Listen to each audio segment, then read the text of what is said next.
Can you hear the distant echoes of a world long vanished, a world that existed before time marched forward in its steady rhythm?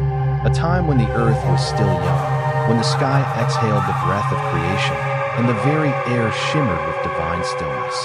There once was a realm where giants roamed, their shadows stretching as far as the mountains, their voices rolling like thunder through the heavens and the deep places of the world. The earth trembled beneath their immense weight, resonating with both the splendor and the burden of their sacred presence. This was before the flood, before the wind rose in furious judgment to cleanse the world. Before that, something old and unknowable had taken root. Something sacred had settled into the land, and the very atmosphere carried a holy charge, clinging to skin like morning dew from a forgotten age. There was a sacred awareness in the earth, a silent understanding that a power far greater than man had touched this soil. This world before the flood was not a realm for the shallow concerns of mortal men. It was a place where the divine walked alongside creation, where heaven itself had mingled with the dust. In that time, the sons of the Watchers, celestial beings born of radiant light, gazed upon the daughters of men with longing in their hearts. Can you feel the gravity of that moment? The Watchers, once radiant figures who stood in the presence of God's glory, chose to descend into the world of men. They did not arrive with fire or fanfare, no chariots or wrath, but rather with silence and intent, a whisper carried on the wind. With eyes full of awe, they looked upon mortal women and, as it is told, took them as wives, planting the seeds of a great and terrible future. From this union came the giants, beings whose hearts pulsed with the force of both heaven and earth. Their stature was such that mountains themselves seemed to bow before them, their breath stirring the seas with unseen force. Imagine yourself standing beneath their towering forms as they passed through forests and stretched their steps across rolling hills. Their footsteps left impressions so deep, no man could hope to fill them. The earth yielded before them, the trees swayed in reverent silence, the rivers quieted their songs to honor their passing. Even the air grew heavy with the divine weight they carried, a solemnity beyond words settling over all who lived beneath their shadow. These giants were not of this world, not in the way we define worldly things.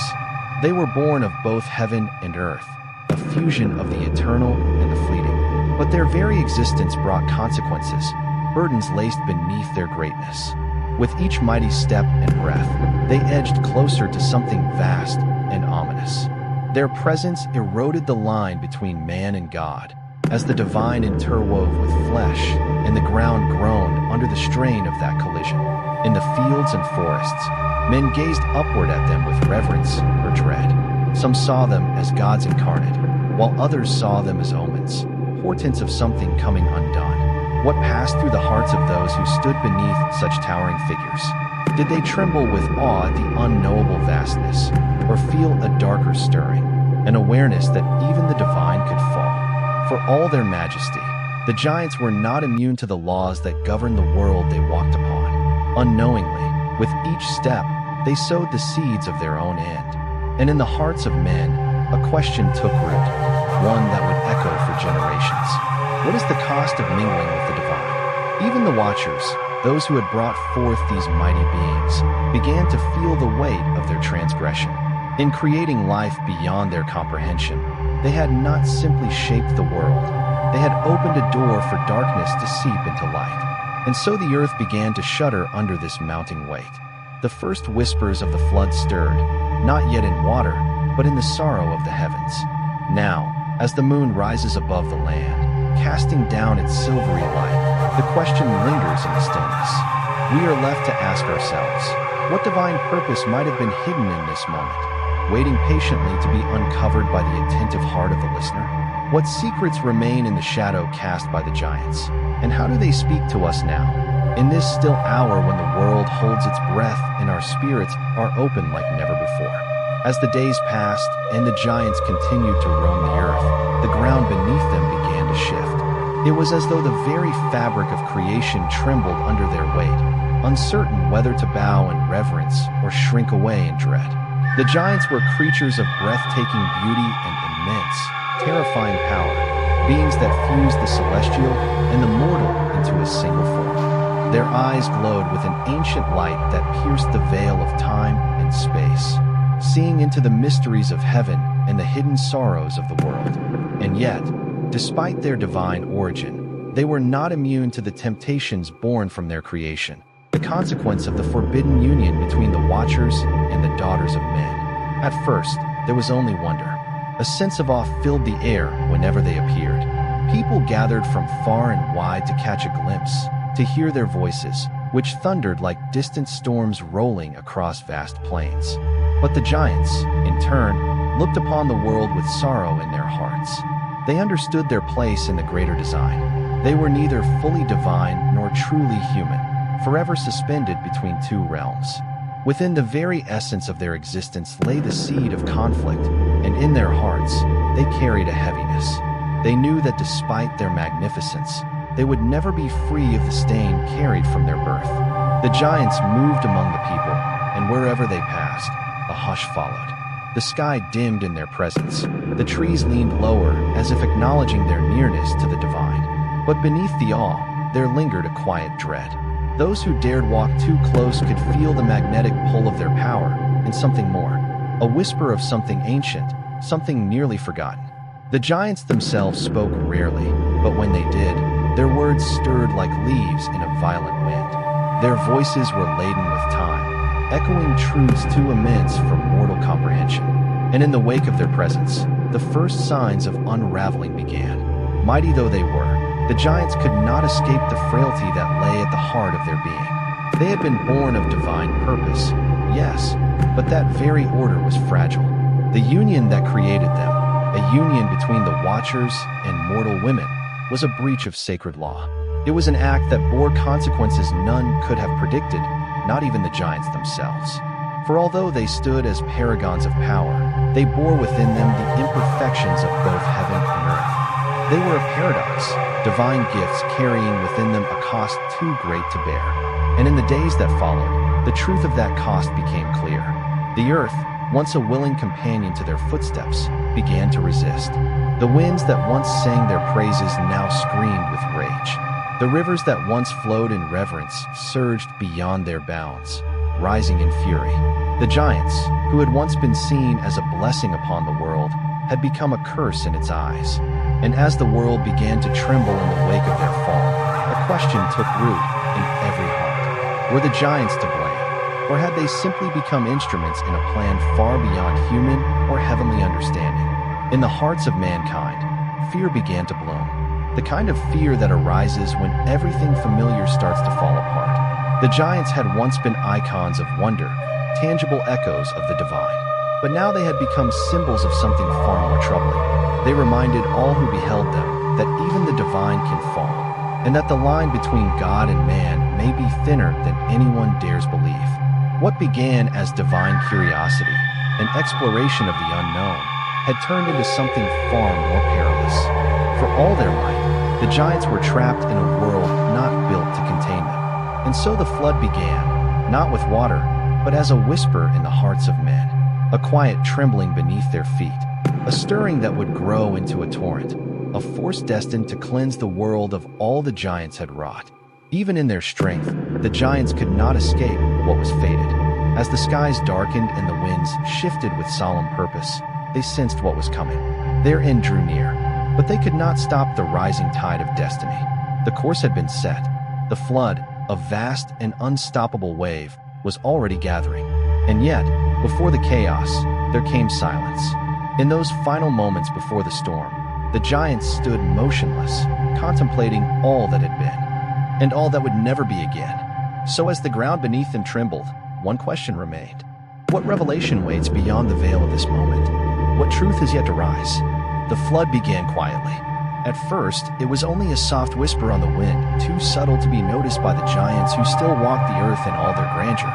They had moved across the world for centuries, their massive forms casting shadows that reached across entire landscapes.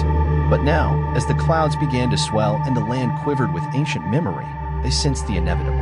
It was a silent knowing, settling in their chests like stones sinking to the ocean floor. The earth had grown tired of bearing their weight, and the heavens had gone silent in response to their descent. It was not the skies that condemned them, for they had been born of the divine. nor was it the earth, which had endured their steps for so long. No, it was their own hearts that had led them to this end. They had come into being as sacred bridges between heaven and the world. Their presence had once been a gift, but over the years, something precious had slipped away. They had forgotten the delicate border that separates the holy from the profane, the divine from the human. Once, they moved with the grace of honored guests, the earth itself rising to welcome their path. Now, their footsteps had become heavy, and the ground flinched at their touch. As the waters of the flood began to rise, it was not the giants who feared the storm, but the world itself. The trees, once proud beneath their gaze, now bent low in surrender. The creatures of the land fled in silence, sensing the end. The rivers swelled with urgency. The sky, once bright and clear, turned the color of ash. And in that moment, a hush fell across the world, a profound stillness, as though creation itself held its breath. There was no escape left for the giants. They had once stood as living altars to the union of heaven and earth. But now, they were little more than echoes of an age slipping into the past. Still, even in these final moments, there was no bitterness. There was no fury. They had walked with divine purpose, even if they could not fully grasp it. They had fulfilled a role in a story far greater than themselves.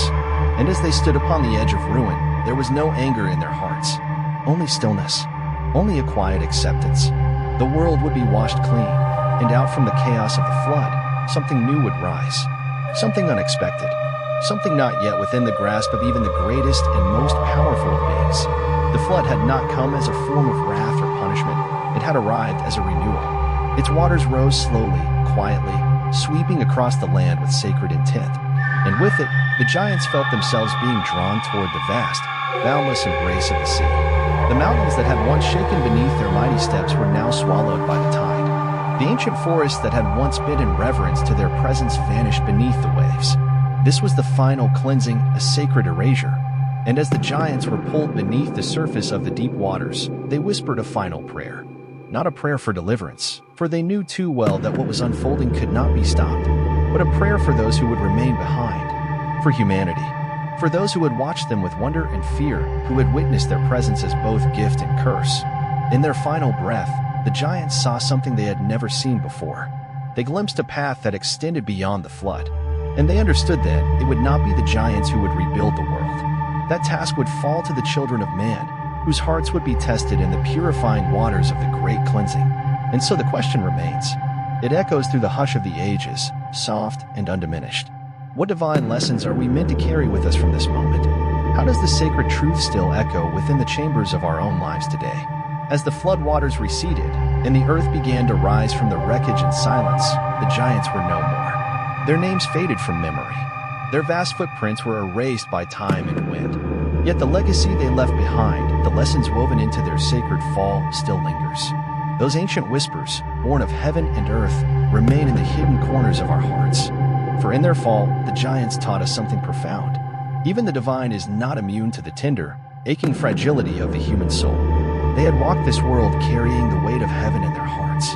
But it was the meek, the vulnerable, and the humble who were chosen to inherit and renew the world. In the stillness of night, when the wind stirs the branches and the stars share their ancient songs, we are reminded of this truth, that no matter how mighty we become, no matter how close to the divine, we are still bound by the same delicate thread of fate. The giants, once so magnificent, were swept away by the flood. Yet in that fall, they left us a lasting gift, a legacy that asks us to remember the balance we must hold between what is sacred and what is worldly, between heaven above and the earth beneath. And now, in the quiet that follows the storm, we are left with the question, if the silence were never broken, would our faith still rise in the dark? Long before the flood waters cleansed the earth, before the light of 1,000 stars had been dimmed by grief, there was a temple. But this was no temple crafted by human hands, no construction made of stone or gold to honor the divine through mortal labor. This temple was different. It had been forged in the deepest, most hidden reaches of the earth, carved beneath the very foundations of the world. It stood as a monument to a time when the sacred and the mortal had not yet drifted so far apart. A time when gods and men shared the same breath and walked side by side. The temple itself was hewn from stone, so ancient that it seemed to breathe with the pulse of the earth. Its walls bore carvings of beings that were neither fully human nor fully divine, images of celestial figures who once descended to this world, the Watchers. But these carvings were not of honored gods who still reigned in glory. They were of those who had fallen. Their names had been wiped from history, leaving behind only the faintest traces of who they once were. Beings who had once gazed upon the beauty of the world with wonder, and then with sorrow, as they witnessed the ruin they had brought forth. In the hush of night, when the moon hung low, and the stars spilled their silver light across the land, the temple seemed to stir. It was as if the very air within it still remembered. It hummed faintly with the echoes of ancient prayers, and with the remnants of sacred rituals now buried under centuries of dust. No priest remained to tend its flames. No songs echoed from its halls. The temple stood in silence, waiting for someone to remember what had been forgotten. And yet, it was not entirely abandoned. Though the earth had been scarred by the fall of the giants and the descent of the Watchers, it still carried their memory. The stones, worn smooth by time, held within them the echoes of divine presence. To enter the temple was to be met by those memories. They rose like a breath on the skin, subtle, haunting. In that place, the very air whispered secrets. The stones themselves, though aged and weathered, bore the weight of countless forgotten prayers. Only a few were drawn to this temple, and even fewer were ever seen again. Some came with questions they could not speak aloud. Others were drawn by a feeling they could not name, a calling ancient and infinite. They came not for glory or recognition, but for peace. They came seeking a glimpse of something that once was. Among those who entered was one man, his name lost to time. Yet his soul had been marked by the whispers of the temple. He was not a king, not a prophet, not a warrior sung in legend. He was a simple man, born of humble means, but with a heart wide open to the mysteries of existence. His path to the temple had been long, carved by trials that would have shattered most, but still, he pressed forward. He was not in search of answers, not in the way others were. He longed for something deeper for understanding, for the truth that seemed to lie in the silence between heaven and earth. As he stepped inside the temple, his footsteps echoed in the stillness, each one a solemn reminder of his place in a world too vast to comprehend. He moved slowly, reverently, as though the very centuries weighed down on his shoulders. The air was thick with dust and memory, and in the shadows, the scent of incense long since extinguished still lingered faintly. He could feel it all, the sorrow of the giants, the fall of the Watchers, the lingering breath of prayers never answered. At the heart of the temple stood a single altar. It was worn smooth by time, its surface etched with symbols from a forgotten language. Symbols that spoke of a purpose far beyond his understanding.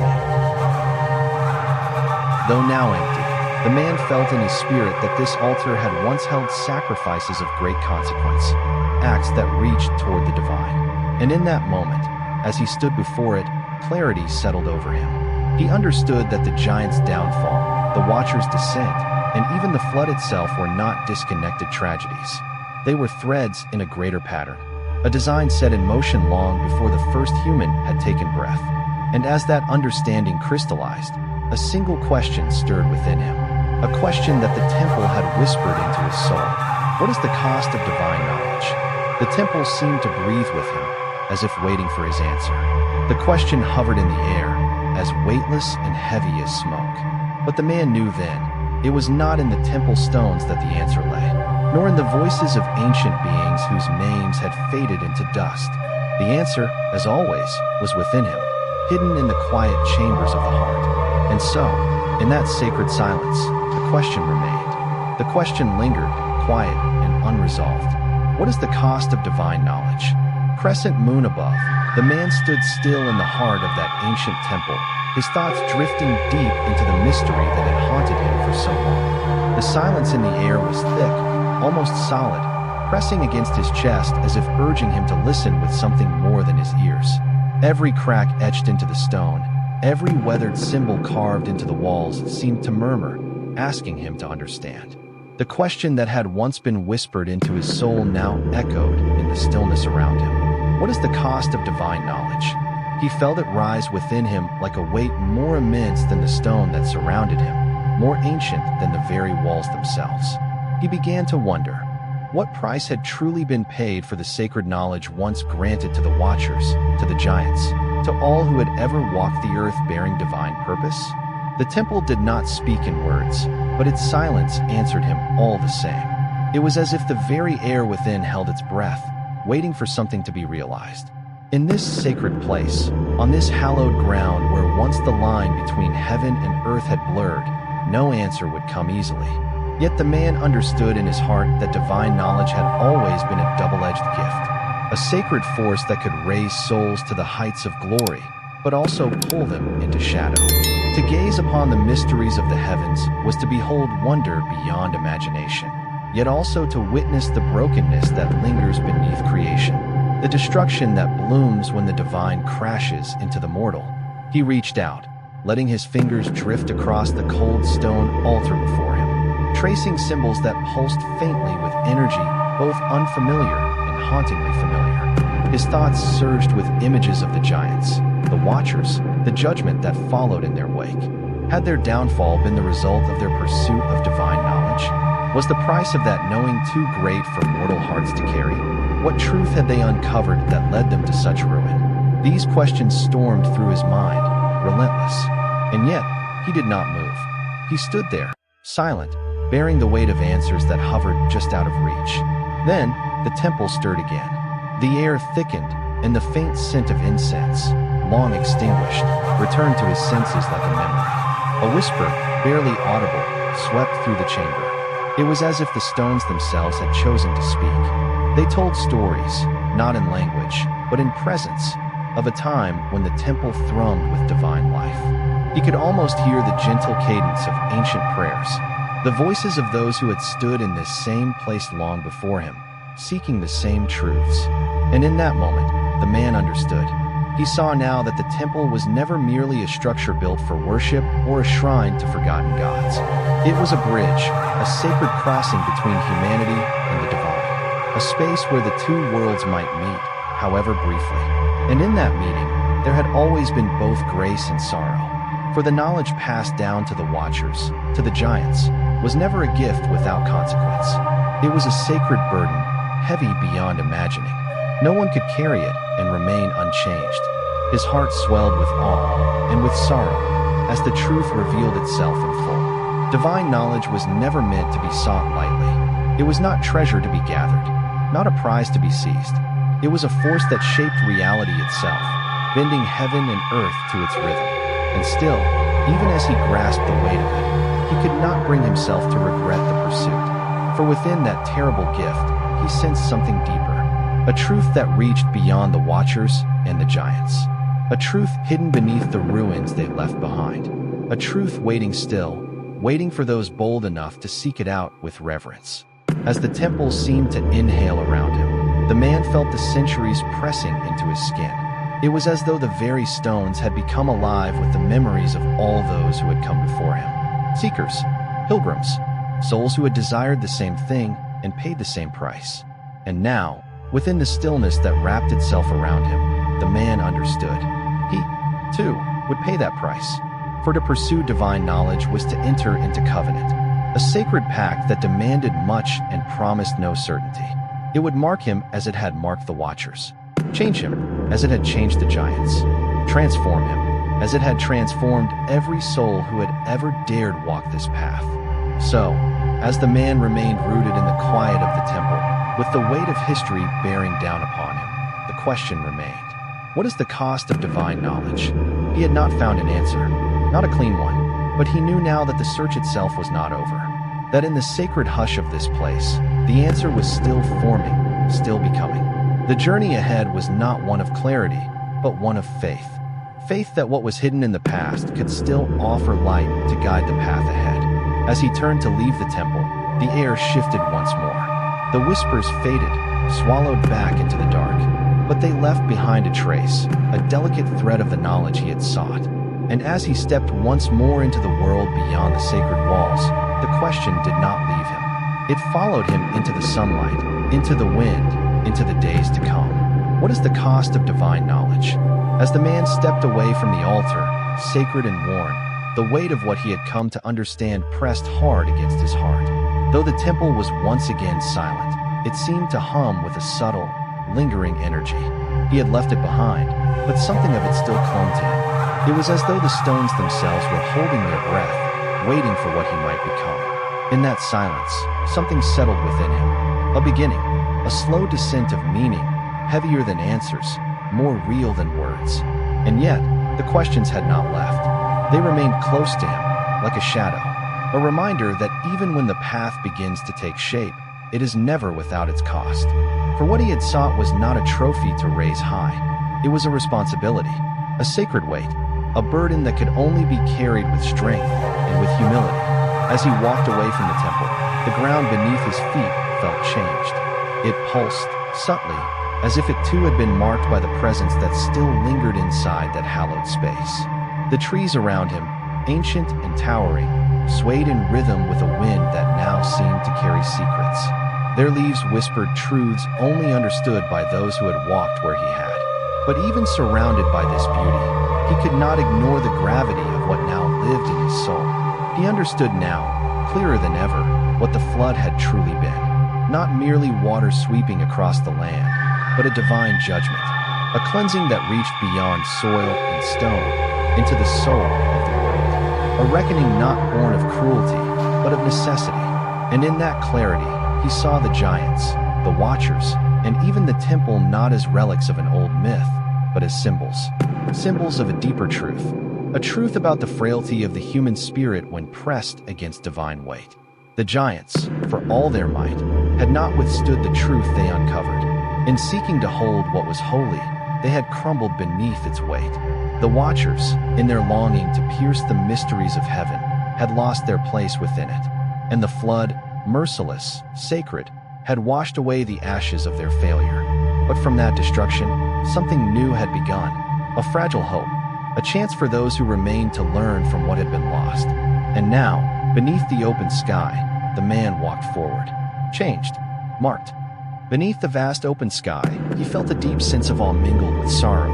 He had borne witness to the rise and the inevitable fall of beings far greater than himself, the watchers and the giants who had come long before. And yet he knew, with growing clarity, that the lessons they left behind were not theirs alone to carry. They were not just echoes of a forgotten age, they were meant for all of humanity. Lessons that would continue to ripple through the corridors of time, repeating their quiet warnings to any who dared to seek the divine. For the knowledge they had pursued, the knowledge of the divine, was never a gift without consequence. It demanded a price paid not only in the realm of flesh and stone, but also in the unseen realm of the spirit. As the sun began to set, casting long shadows and golden light across the earth, the man paused. He stood in stillness, reflecting on everything he had learned. He had come to the temple in search of answers, and though he had indeed found some, he had uncovered an even deeper question, one that would continue to reverberate in his soul for the rest of his days. He now understood that the pursuit of divine knowledge was both sacred and dangerous, a journey lit by revelation, but also shadowed by ruin. To seek understanding of the divine was to walk a path that could lead to great illumination or to devastating loss. It was a narrow path that tested the resilience of the soul and the integrity of the heart. And so, as the man gazed into the fading horizon where the last rays of sunlight dipped below the world's edge, he knew without doubt he had been changed forever. He had gained knowledge, yes, but more than that, he had gained something deeper. Wisdom. The kind of wisdom that whispers that some truths are better left unsaid. That not all knowledge is meant to be held by mortal hands. The giants, the watchers, the temple, they were all threads in a larger design. A design that extended beyond the boundaries of time and space. And though the flood had come, a flood that had brought loss and devastation, it had also been a sacred cleansing. A purging of the deep corruption that had seeped into the heart of the world. And now, the man understood the truth. The true cost of divine knowledge was not merely in the power it offered. It was in the humility it demanded. To understand the divine was to understand both glory and judgment, light and shadow, creation and undoing. The knowledge sought by the giants and the watchers was never something to be wielded with pride. It was never meant to be possessed with arrogance. It was a force that shaped existence itself, and just as easily, it could unravel all that it touched. As the final traces of sunlight vanished from the sky, the man's heart was heavy, yet strangely full. He had come to know the truth. That divine knowledge, even when received as a gift, is always a test. And now, he carried that burden within him, knowing that it was his to carry with care. In the stillness of the night, as stars began to bloom in the heavens, he whispered a quiet prayer. A prayer not for himself, but for all who would come after. All those who would one day set out in search of the divine. May they understand the cost of their pursuit, and may they find the strength to bear the weight of the knowledge they long for. The man knew now, without doubt, that this journey had marked him forever. Though his feet would lead him far from the sacred walls of the temple, its truth would never leave him. The flood had come. The giants had fallen. The watchers had returned to the heavens. But their lessons, those solemn truths, would continue to echo in the winds that moved through the trees, in the breath of the earth itself, in the hearts of those brave enough to ask the ancient questions. And so, with one final glance over his shoulder at the place where it all began, he stepped forward into the night, knowing that his journey had only just begun. And with each step into the unknown, he carried the question that had been etched into the very core of his being. What is the cost of divine knowledge? There are moments in the great tapestry of history when a single thread is pulled, and suddenly, the whole world shifts. From time to time, in its quiet grace, the world gives birth to kings, but not the kind sung of in golden halls. These kings, their names barely remembered, were whispered only in the soft corners of time. Forgotten by the chronicles of men, yet once held the weight of entire empires in their calloused hands. They were not kings of crowns or conquest. They did not sit upon thrones of gold, nor wear jewels carved from the bones of the earth. Their power was not measured in wealth, but in their rare ability to listen, to hear the sacred voice of the divine beneath the thunder of mortal ambition. But even their wisdom, vast as it was, could not shield them from the quiet fragility of being human. These kings were born of the land. Their blood as old as the soil. They ruled not with dominance, but with reverence for the people, for the land, and for the divine that breathed life into all. Their hearts were molded by wind that danced across hills, by rivers that carved the earth, by sun that vanished behind mountains. To be a king in those days was to move in harmony with the world, not against it. To listen for the unspoken rhythms of creation, and to govern with humility and balance. Their reigns were not defined by war or conquest, but by the peace they nurtured. A quiet strength, like roots growing steadily beneath the surface. But peace, as it often does, began to fray. And as the years turned, a shadow crept not from enemy lines, but from within. These kings, wise though they were, began to turn their ears toward new voices. Voices that called for more. Voices that promised greatness through control. Loud and unrelenting, these voices drowned out the gentle whispers of the divine. The earth, once their companion, began to tremble beneath their ambitions. The winds that once carried wisdom now brought rumors of greed, power, and conquest. The rivers that had flowed pure now turned murky, fouled by the desires of men who sought to dominate that which was never theirs to rule. And so, the kings began to stumble. In their hunger to build, to expand, to control, they began to forget the sacred tether that once bound them to the land. They no longer sought divine knowledge for understanding, but for dominion. They tried to bind the heavens to their will. They dared to command nature, to shape the cosmos in their own image. And in doing so, they awakened a force beyond their grasp.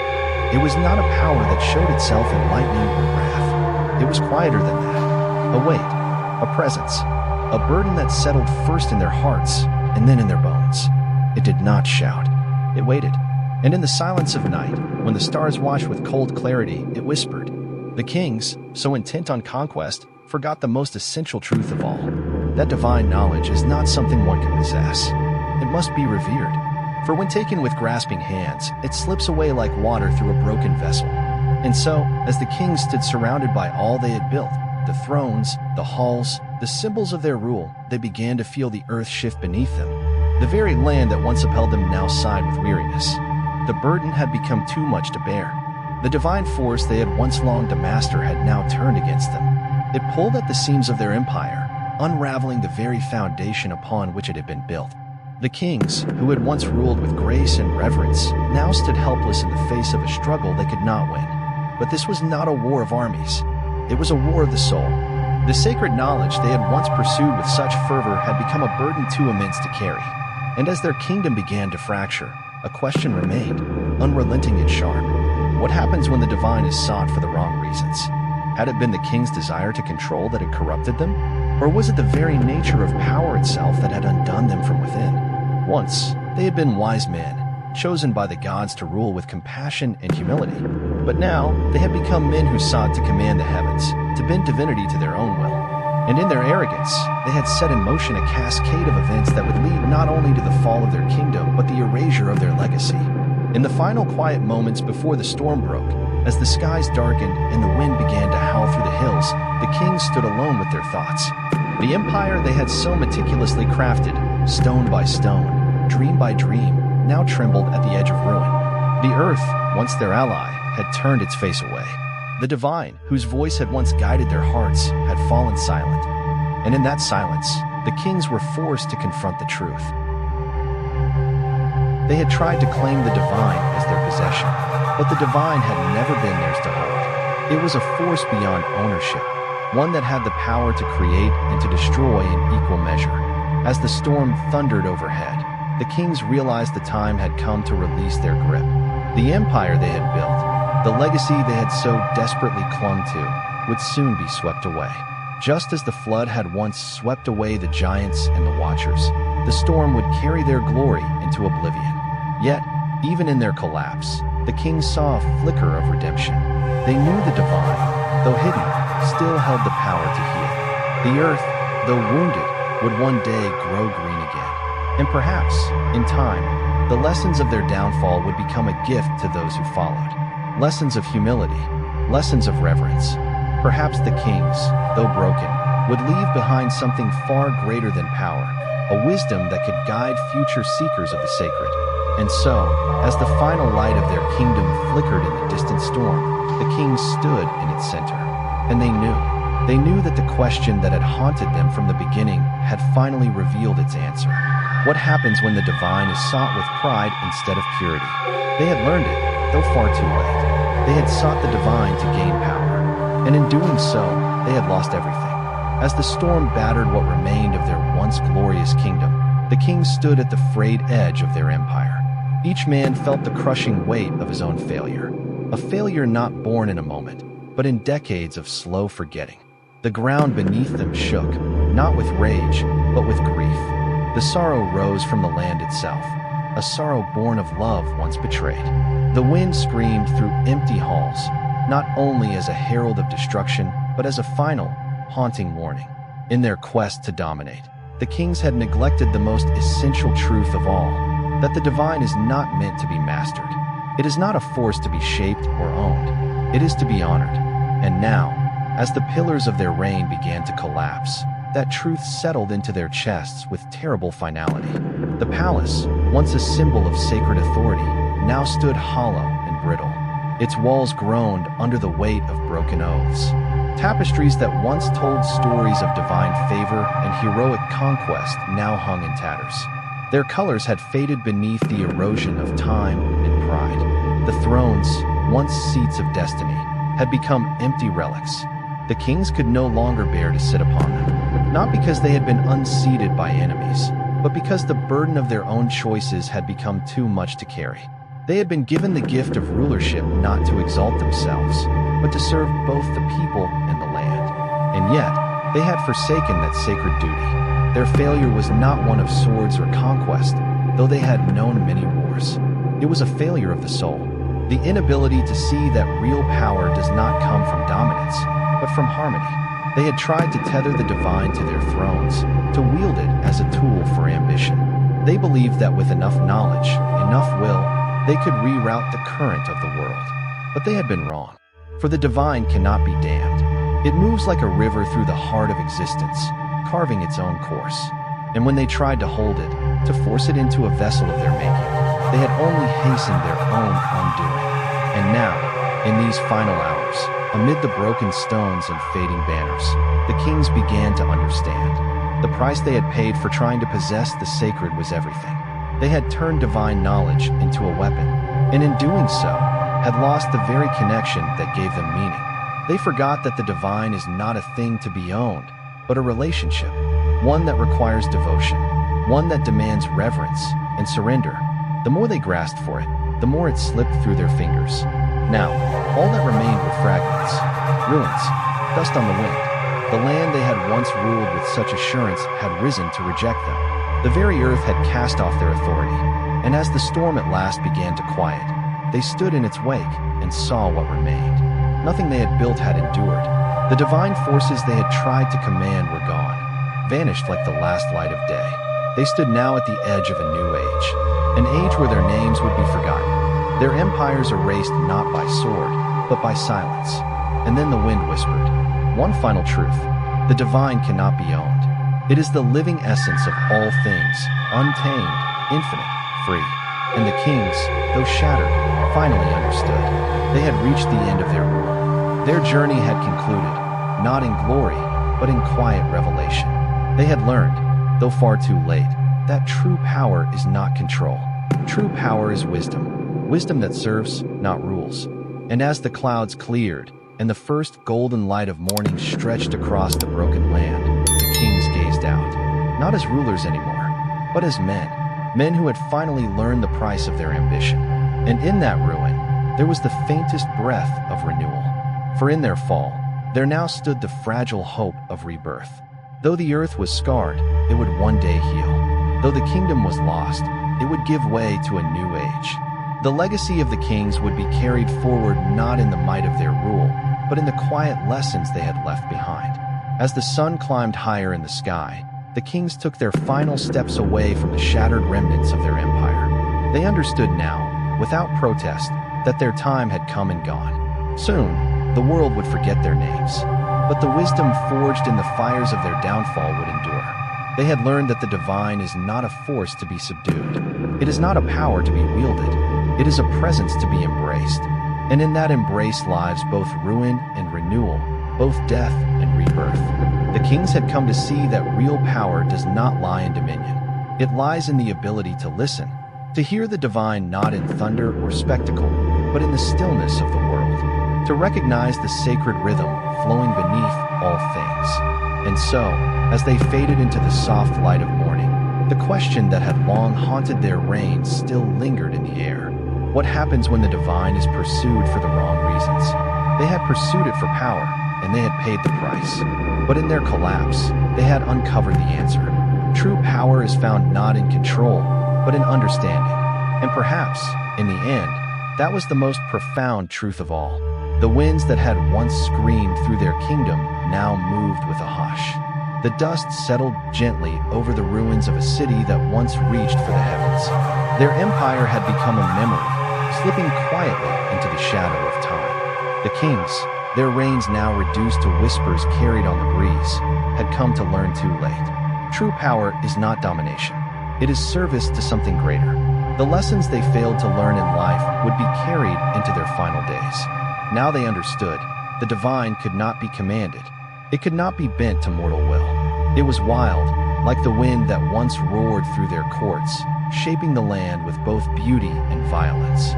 As the kings wandered through the hollowed-out bones of their kingdom, they faced the destruction left in their wake. Once bustling cities were now overgrown and silent. Streets once filled with joy were abandoned. Buildings that had once touched the sky now cracked and crumbled under the weight of neglect. Gardens once lush with color now lay barren. The flowers that once bloomed with pride were reduced to faint traces of their former selves. The desolation around them mirrored the barrenness within. Their hearts, like the land, were worn and emptied. In the silence that followed the storm, there were no trumpets, no laughter, no songs. Only the steady hush of the earth reclaiming what had been taken. And amid that stillness, the kings could not help but ask, what had it all been for? The wealth, the ambition, the long pursuit of conquest. In the end, they had built nothing that would last. They had created an empire that devoured itself, driven by an unquenchable hunger. The very land that had sustained them now bore witness against them. Its silence became judgment. They had tried to capture the divine, to shape the heavens according to their desires. But in doing so, they had missed the most essential truth. To walk in harmony with the divine is to know one's place. To understand that no king, no matter how great, stands above the natural order. And yet, even in their ruin, there remained a spark of grace. A realization that came too late, but came nonetheless. Their purpose had never been to conquer, but to serve. They had been stewards, not rulers. Guardians of land and people, not masters. The divine had not given them power to dominate, but to guide. And in their thirst for greatness, they had lost sight of that sacred calling. Blinded by desire, they had forgotten the fragile balance between heaven and earth, between man and nature. As they passed through the broken remains of what had once been their world, the truth settled into them like dust. The land, though wounded, still held traces of its former splendor. The rivers, though sluggish, still found their path.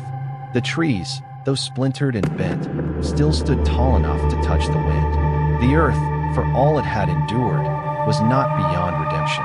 There was still something left, something waiting to grow again, if only they had the eyes to see it. And so, As they looked out over what remained, the kings knew at last that their reign had come to an end. The legacy they had once tried to carve in stone had crumbled into the soil. But from the ashes, they glimpsed a new beginning. Not a return to power, but a turn toward wisdom. The true legacy of their rule would not be statues or coin. It would be the truth they had uncovered through loss. Lessons that, perhaps, might guide the hearts of those who came after. As they wandered deeper into the broken land, they began to feel the presence of the divine once more, not as something to dominate, but as something to revere. The winds whispered through fractured trees. The rivers murmured beneath their feet. The very earth seemed to speak in a language that required no words. It spoke of rebirth, of the ancient truth that all things, even kingdoms, must pass. What matters is what endures after. The humility, the wisdom, the memory of how power, when held too tightly, will slip away like water.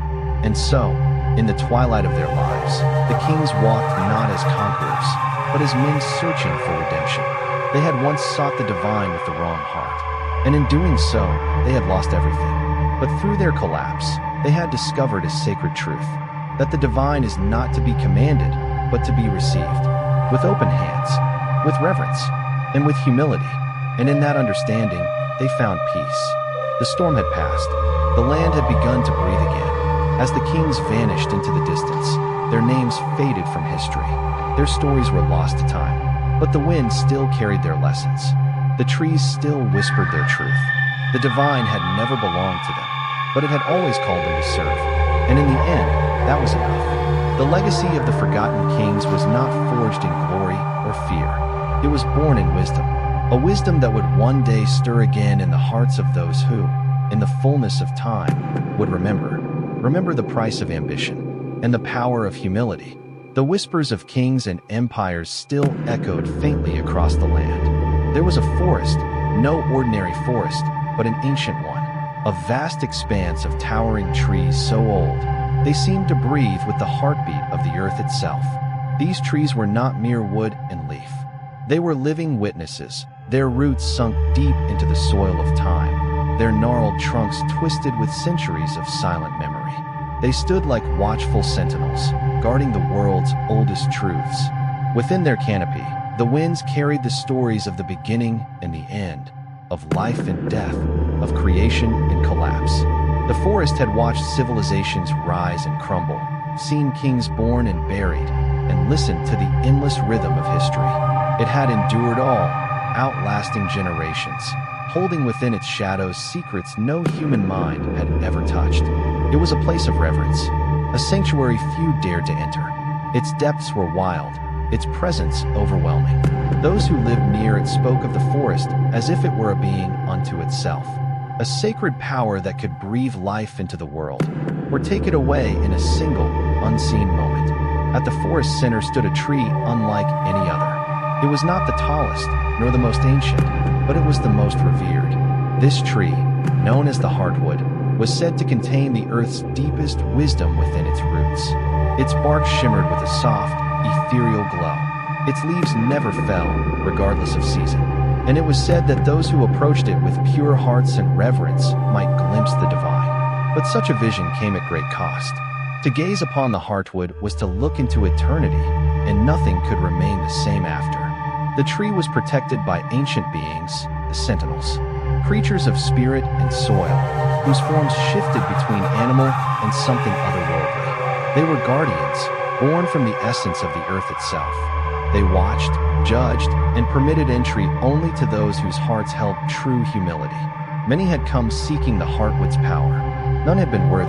They came with greed, with ambition, hoping to use the tree's wisdom for their own gain. But the heartwood did not respond to desire. It did not answer to control. It revealed itself only to those who approached not to possess, but to listen, not to conquer, but to honor. At the forest's edge, in a quiet village, lived a young woman named Ira. She was not a queen, not a warrior, not noble. She was a gardener, her hands shaped by the soil, her life humble, her days filled with care and purpose.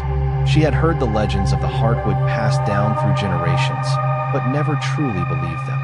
To her, the forest was simply there, vast, mysterious, alive, like the sun that rose each day or the rains that blessed her garden. Each morning, she tended her plants, feeling the breath of the earth beneath her fingers. And yet, something stirred within her, a restlessness, a wondering. She longed to know what lay deeper in the forest shadows, what truths had been hidden, and why the heart would remain veiled in secrecy. One day, as she walked near the forest's edge, something shifted. The air changed. It was subtle at first, a whisper through the trees, a sudden hush in the wind. Then stronger. It called to her, and though she did not know why, she followed. Her heart quickened as the trees grew denser.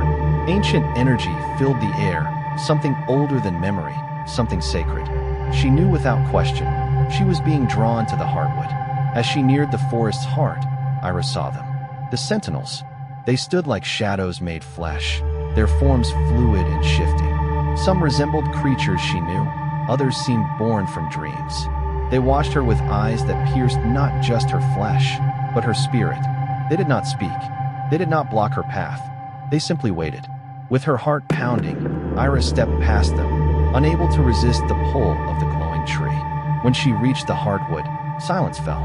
It was as though time itself paused. The world inhaled and held its breath.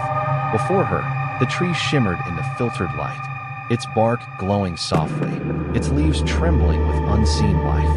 And Ira, still, breathless, felt the earth's wisdom rise to meet her. It flooded her body, her mind, her soul. It was not simply knowledge. It was understanding, a vision of balance, of the unseen threads that bind all things together. She felt the rhythm of life pulsing beneath her feet, the heartbeat of the forest, the quiet unity of creation. But with that beauty came sorrow, a profound grief rooted deep within the tree. The sorrow of rivers and mountains, of animals and wind, all bearing witness to the world's wounds. And all of that pain, carried in the heartwood. Overwhelmed, Ira fell to her knees. The truth pressed upon her chest. It was more than revelation, it was weight. The tree had not shown her triumph. It had not given her power. It had revealed the fragile truth of the earth, its beauty, its suffering, its eternal cycle. It was a gift no one could carry lightly, but it was a truth that would stay with her forever. When Ira rose, the sentinels stepped aside, not as judges, but as companions. They had seen her heart. She had approached the heartwood with reverence and humility, and in return, she had been given the earth's truth. She walked out of the forest changed, her heart full, her spirit quieter. The wisdom she carried was not hers to own. It was not a tool. It was a gift, one to share, to protect, and to honor. The heartwood had reminded her of the sacred bond between all living things. As Ira returned to her village, the sky seemed brighter, the forest more alive. She knew her life would never be the same. She had become a keeper of something ancient, a silent guardian of the delicate harmony between the divine and the mortal. And though the truth she now bore was heavy, she carried it with grace. For some truths are not meant to be locked away. They are meant to be held gently and passed on with love. Years passed, and still Ira remained devoted. Each morning, she returned to her garden, and every seed she sowed, every plant she tended, was a quiet prayer, a prayer whispered into the soil. Each time Ira pressed her hands into the soil, it was a thank you. A quiet offering to the ancient forest that had once unveiled its deepest truths to her. She had become more than a gardener. She was now a keeper of sacred balance, a humble guardian of the forest's secrets. And in the stillness of her daily work, she could feel the pulse of the earth thrumming beneath her fingertips. But the knowledge she carried could not remain locked in solitude. It was not a treasure to be hoarded. It was a gift meant to be shared, a light meant to awaken others to the deeper currents of the world, to remind them that all things, seen and unseen, are bound together. Yet in her village, few understood. The world around her had grown louder, filled with the noise of men chasing power, their hearts consumed by control. The wisdom of the land had been drowned out by the clamor of ambition. The village, once a quiet community in harmony with the rhythms of the earth, had begun to shift. New settlers arrived, drawn by dreams of wealth and lasting achievement. Their eyes fixed not on the soil, but on the horizon, eager to build, eager to claim. They brought with them machines and tools designed to shape the land to their liking. but it came at a terrible cost. The rivers, once crystal clear, now ran murky, diverted to fuel human progress. Ancient trees fell in rows, replaced by vast fields that stripped the soil of its soul. The delicate balance between people and land, once sacred, now lay fractured. Everywhere Ira looked, the land bore scars, and she watched it all with a quiet, aching sorrow.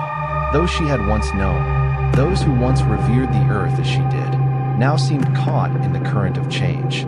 Their voices filled with dreams of monuments, of legacy, of gold. But in reaching for glory, they had forgotten the most sacred truth of all. The earth, though vast, is not infinite. It has its limits, and every wound carved into it would echo through generations. One day, Ira wandered deeper into the forest, the ache in her chest pressing her forward. Then, she felt it, something she hadn't sensed since her first journey to the hardwood. A stirring in the air, a gentle call. It brushed against her soul like a forgotten melody. She followed it, heart racing, moving through thinning trees and thickening silence. The air grew heavier, weighted with something ancient and urgent. When she reached the clearing where the heartwood once stood, her breath caught. There was nothing left but a stump, hollowed, scarred. The sacred tree had fallen, its glowing bark extinguished, its leaves long since withered. The silence in that space was profound. Not stillness, but absence. The forest had lost its soul. Ira collapsed to her knees, the weight of the loss pressing over her like a veil. The heartwood, felled by an unseen hand, was gone, its wisdom reduced to memory, and the forest mourned, its roots torn, its breath stilled. Greed had come for the forest just as it once came for kings and empires. The hunger to dominate had struck again, and in destroying the heartwood, the last sanctuary of the earth's purest truth had been taken. But even in grief, Ira could not walk away. She rose, heart shattered but not broken, for she now understood something deeper. The heartwood was never just a tree. Its truth had never been confined to its trunk. Its wisdom lived on, in the seeds it had scattered, in the roots that reached far beyond that clearing, in the wind, in the soil, in the quiet reverence of those who still listened. The divine might vanish from sight, but it was never truly gone. It could still be found, in every act of humility, in every moment of respect. Ira returned to her village, but she did not return unchanged. She carried the spirit of the heartwood within her, its memory, its purpose, and though the tree had been lost, its legacy could still live. She gathered the villagers, speaking not of greatness, but of balance. She told them what she had seen, what she had learned. She asked them to see the land not as something to control, but something to cherish, to treat the earth as a living being. And in the hearts of a few, her words took root. Small, fragile, but alive. Though the heartwood had fallen, its story had not ended. It had planted its wisdom in Ira, and now she was planting it in others. Not in the form of a grand tree, but in the minds of those who listened to wind, leaf, and soil. The heartwood's truth endured, that the divine cannot be seized, only honored. That the earth is sacred and must be met with reverence. As Ira stood in the village square and watched the sun melt behind the distant hills, she knew her journey was not done. The world had shifted, but so had she. The wisdom of the heartwood was no longer something past in visions. It lived now in actions, in the quiet rituals of those who chose harmony. And when the final seed of the ancient forest was planted in soft, waiting soil, Ira smiled. She knew the cycle would begin again. Life would return, the trees would rise, and the earth, in time, would heal. As the seasons turned, Ira remained, tending her garden, speaking softly to the soil. She had become the bearer of ancient truth. The village, too, began to shift. Slowly, but steadily, her message spread, not in shouts, but in whispers. It took root in the hearts of those willing to listen. Those who once chased wealth began to return their gaze to the land. They remembered the old teachings: respect, balance, gratitude. There was no revolution, no great reckoning, only quiet change. Gentle, steady, like rain soaking into dry ground. People began tending their gardens with care. They walked softer, spoke kinder. Ira's garden flourished, vibrant, alive, as though the earth itself responded to her presence. As if the wisdom she carried still echoed in every leaf, in every breath of wind, in every root touching the depths of the world. The once barren patches of soil, stripped of their richness for years, now yielded crops in glorious abundance. Flowers bloomed more vibrantly, fruits ripened with greater sweetness, and the air itself seemed to hum with something alive. A gentle divine energy had returned, filling the land with a quiet radiance. It was as if the earth had responded to the shift within the hearts of the people. But Ira, wise and grounded, knew better than to claim credit. She had learned through her journey that the land could never truly belong to anyone. It was a living presence, a sacred part of a cycle that spanned far beyond the reach of time. The Heartwood had taught her that true stewardship was never about dominion. It was about relationship. The earth provided for those who respected it, but it tested those who tried to bend it to their will. In the years that followed, Ira continued her quiet teaching. She gathered the village children, guiding them gently. She showed them how to plant seeds with care, how to listen to the wind's message, how to read the patterns of the sky. She passed down the old stories, the ones that lived in whispers, tales of the Heartwood, of giants long vanished, of fallen kings, of the balance that must always be preserved between the divine and the mortal. She did not preach as a prophet, nor instruct as a ruler. She spoke as one who had walked the path herself. And in the eyes of the children, something awakened, a new understanding, a quiet, steady connection to the land beneath their feet. But even as the village slowly transformed, Ira understood the truth. The balance between humanity and the earth was fragile. It had taken only a single generation to bring down the kingdoms of old. The hunger for control had corroded their bond with the land. Yes, the earth had healed, but that healing was not permanent. The same damage could return if the old errors were repeated. She could feel the pulse of the earth under her garden, still strong, but pulsing with a quiet warning. The wisdom of the Heartwood was not self-sustaining. It would live only if it continued to be taught, respected, protected. If the people ever strayed, if reverence gave way again to greed, the storms could return, not just as wind and rain, but as a reckoning. One evening, as the sun dipped low beyond the hills, Iris sat in her garden and felt the earth tremble faintly beneath her. It was subtle, a low hum, soft and deep, but she knew that sound. The forest was calling her. Once again, she rose slowly and walked toward the trees, each step purposeful. The land beneath her feet beat with a familiar rhythm, ancient and urgent. When she reached the edge of the clearing, the sentinels were waiting.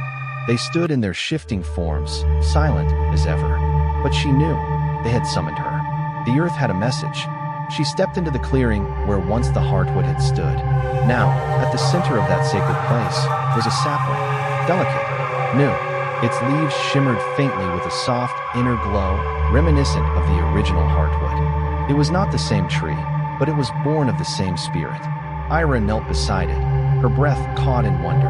The Heartwood was gone, but it had left behind this gift, a final offering. Out of its death had come life. The cycle of destruction and rebirth had turned again. The earth, though wounded, had begun to heal. This time, Ira knew the lesson would not be forgotten. The wisdom of the Heartwood had taken root once more. It would live on in the roots of this new tree, a symbol of renewal, of hope. Ira gathered a handful of the rich soil in her palms and gently cupped it around the young sapling. It was not her burden alone to carry. The earth had entrusted its message not just to her, but to all people. As she rose to leave the clearing, she felt the full weight of history on her shoulders. But with it came the lightness of purpose. The land was still alive, its truths still breathing. She had been given a sacred task, to carry the wisdom of the forest forward, to pass it on. The truths of the divine, the sacred harmony between humanity and nature, would continue to grow. They would bloom again. They would take root in new hearts. The earth had made its final offering, the seed of the Heartwood. And within that seed was a promise, that the balance would be restored, that the wisdom of the past would not be lost, but remembered. Those who truly listened would hear it. Those who understood would carry it forward. The cycle of life, of loss, of new beginnings would go on. And as Ira looked down at the sapling, she whispered a prayer, not for herself, but for the future. The world had changed. So had she. The legacy of the ancient forest would endure, not in one mighty tree, but in every heart that remembered its truth. Far beyond the cities, Beyond the ruins of kingdoms, under the boundless skies of distant deserts, there lived another people. Their names had not been carved into the stone of palaces. Their tales had not been recorded in the chronicles of kings. But they endured. They were the people of the dunes, the Bedouins. A people shaped not by sword or coin, but by sand and sky. They lived not in the shadow of conquest, but in the shelter of wind and starlight. They listened to the desert's breath, to the shimmer of stars, to the wisdom that whispered from the bones of the earth. They did not build walls or seek to rule. They walked in harmony, silent stewards of forgotten truths. The desert, harsh and unrelenting, was also stunning. Its dunes rose like golden waves. Its silence stretched wide and sacred. The people who called it home feared none of it. They had learned how to live in its stillness, to see that in its emptiness was presence, a presence that only those with patience could ever understand. Here, every shadow had meaning. Every grain of sand held memory. Among this ancient tribe was a young woman named Layla. Not a queen, not a prophet, not a ruler. She was simply a wanderer of the desert, born into a family of nomads whose lives followed the rhythm of the wind. They had no home of stone. Their home was wherever the stars chose to lead them. They followed paths older than maps, trails passed down from memory to memory, paths that led to hidden oases and forgotten wells, to places where life still flickered in the hardest of lands. Though Layla was young, she had already learned the desert's lessons: how to read the sky, how to find water where none seemed to exist, how to hear the voice of the land. But even in all that wisdom, her heart held a yearning, a restlessness she could not name. For though the desert embraced her, it did not fill her. She had heard whispers, stories told by elders around the fire, tales of a light that once burned in the heart of the desert, a sacred glow that illuminated more than just the sand, a light that guided. The people of the dunes had always spoken of a light that guided them through their darkest hours. It was not the light of the sun nor the gentle glow of the moon, but something different, something divine, a sacred presence that once filled the desert with serenity, with deep wisdom. But as time passed, that light began to fade. It sank into the sands, retreating into memory as the people drifted further from the sacred rhythms of the earth. The elders spoke of it in whispers, as though too much breath might banish it forever. And still, Layla believed it was there, hidden, waiting.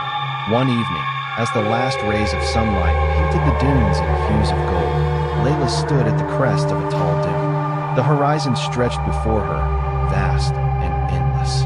The wind whispered past, carrying the scent of sage and dust. As the sky deepened and the first stars shimmered above, she heard it, faint, distant. A sound like the far-off chime of a bell, soft and uncertain at first, nearly lost in the hush of the desert. She stilled her breath and listened. The sound grew clearer, stronger. The wind stirred, responding as though it too had heard the call. Layla's heart beat faster. This was no illusion.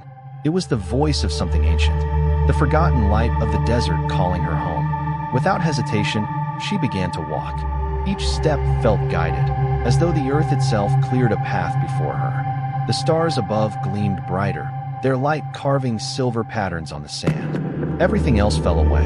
There was only the sound, the pull of the light, and her footsteps across the dunes. The night deepened and the desert air turned cold, but still she pressed on. She moved with certainty, driven by something older than memory, a calling from before time. Then, in the still hours of the night, she came upon a hidden oasis. Its waters shimmered like liquid silver under the moonlight, and in its center stood a tree unlike any she had seen. Its branches drooped with glowing fruit, its bark pulsing faintly with the same sacred light from her dreams. Its roots pierced deep into the earth, anchoring it like a bridge between realms. Layla stepped forward, reverent and breathless. The light surrounded her, gentle and profound. In that stillness, she understood. The light was not something to hold or to command. It was presence. It was the divine in all things. It had never been lost, only hidden, waiting for the heart that would seek it in truth. She knelt beside the roots and whispered a prayer, not for strength, but for understanding, that her people might remember, that they might see the divine not just in miracles, but in the quiet daily gifts. The wind, the sand, the stars. As her prayer rose, the tree's light brightened. A soft golden glow expanded, embracing the oasis and spilling out across the desert. It was not a light of conquest, but of wisdom, a guiding light meant not to rule, but to reveal. Layla rose slowly, the warmth of that wisdom settling in her chest. The desert had not forgotten. It had only been waiting. And now, it would shine again, not through fire or command, but through those who would listen.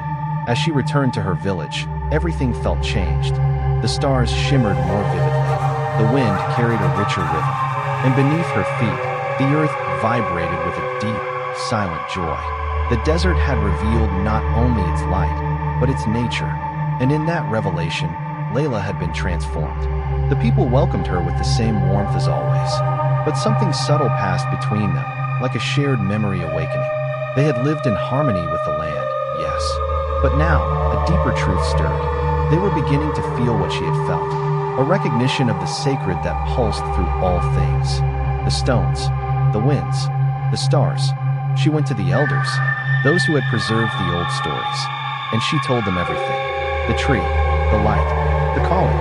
At first they were silent, their faces unreadable. But as her voice filled the room, something shifted. Their eyes lit with quiet knowing. They, too, felt the stirring. The desert's light had not died. It had merely waited to be remembered. They spoke softly, their voices heavy with memory. The light, they said, was not just a glowing tree. It was a living presence, a force that coursed through the sands, through the stars, through every breath of wind and life. Long ago, it had been known by the first people, those who walked before kingdoms rose, before the world shifted. They had understood. The desert was never empty. It was sacred. It was balance. And that balance had been forgotten, obscured by the ambitions of kings, by the advance of civilization, by the belief that nature could be conquered. The light was not gone. It had only been veiled. And now, at last, it had been seen again. The elders told her that the desert had always been a land of extremes, a place where death and life, creation and destruction coexisted in sacred tension.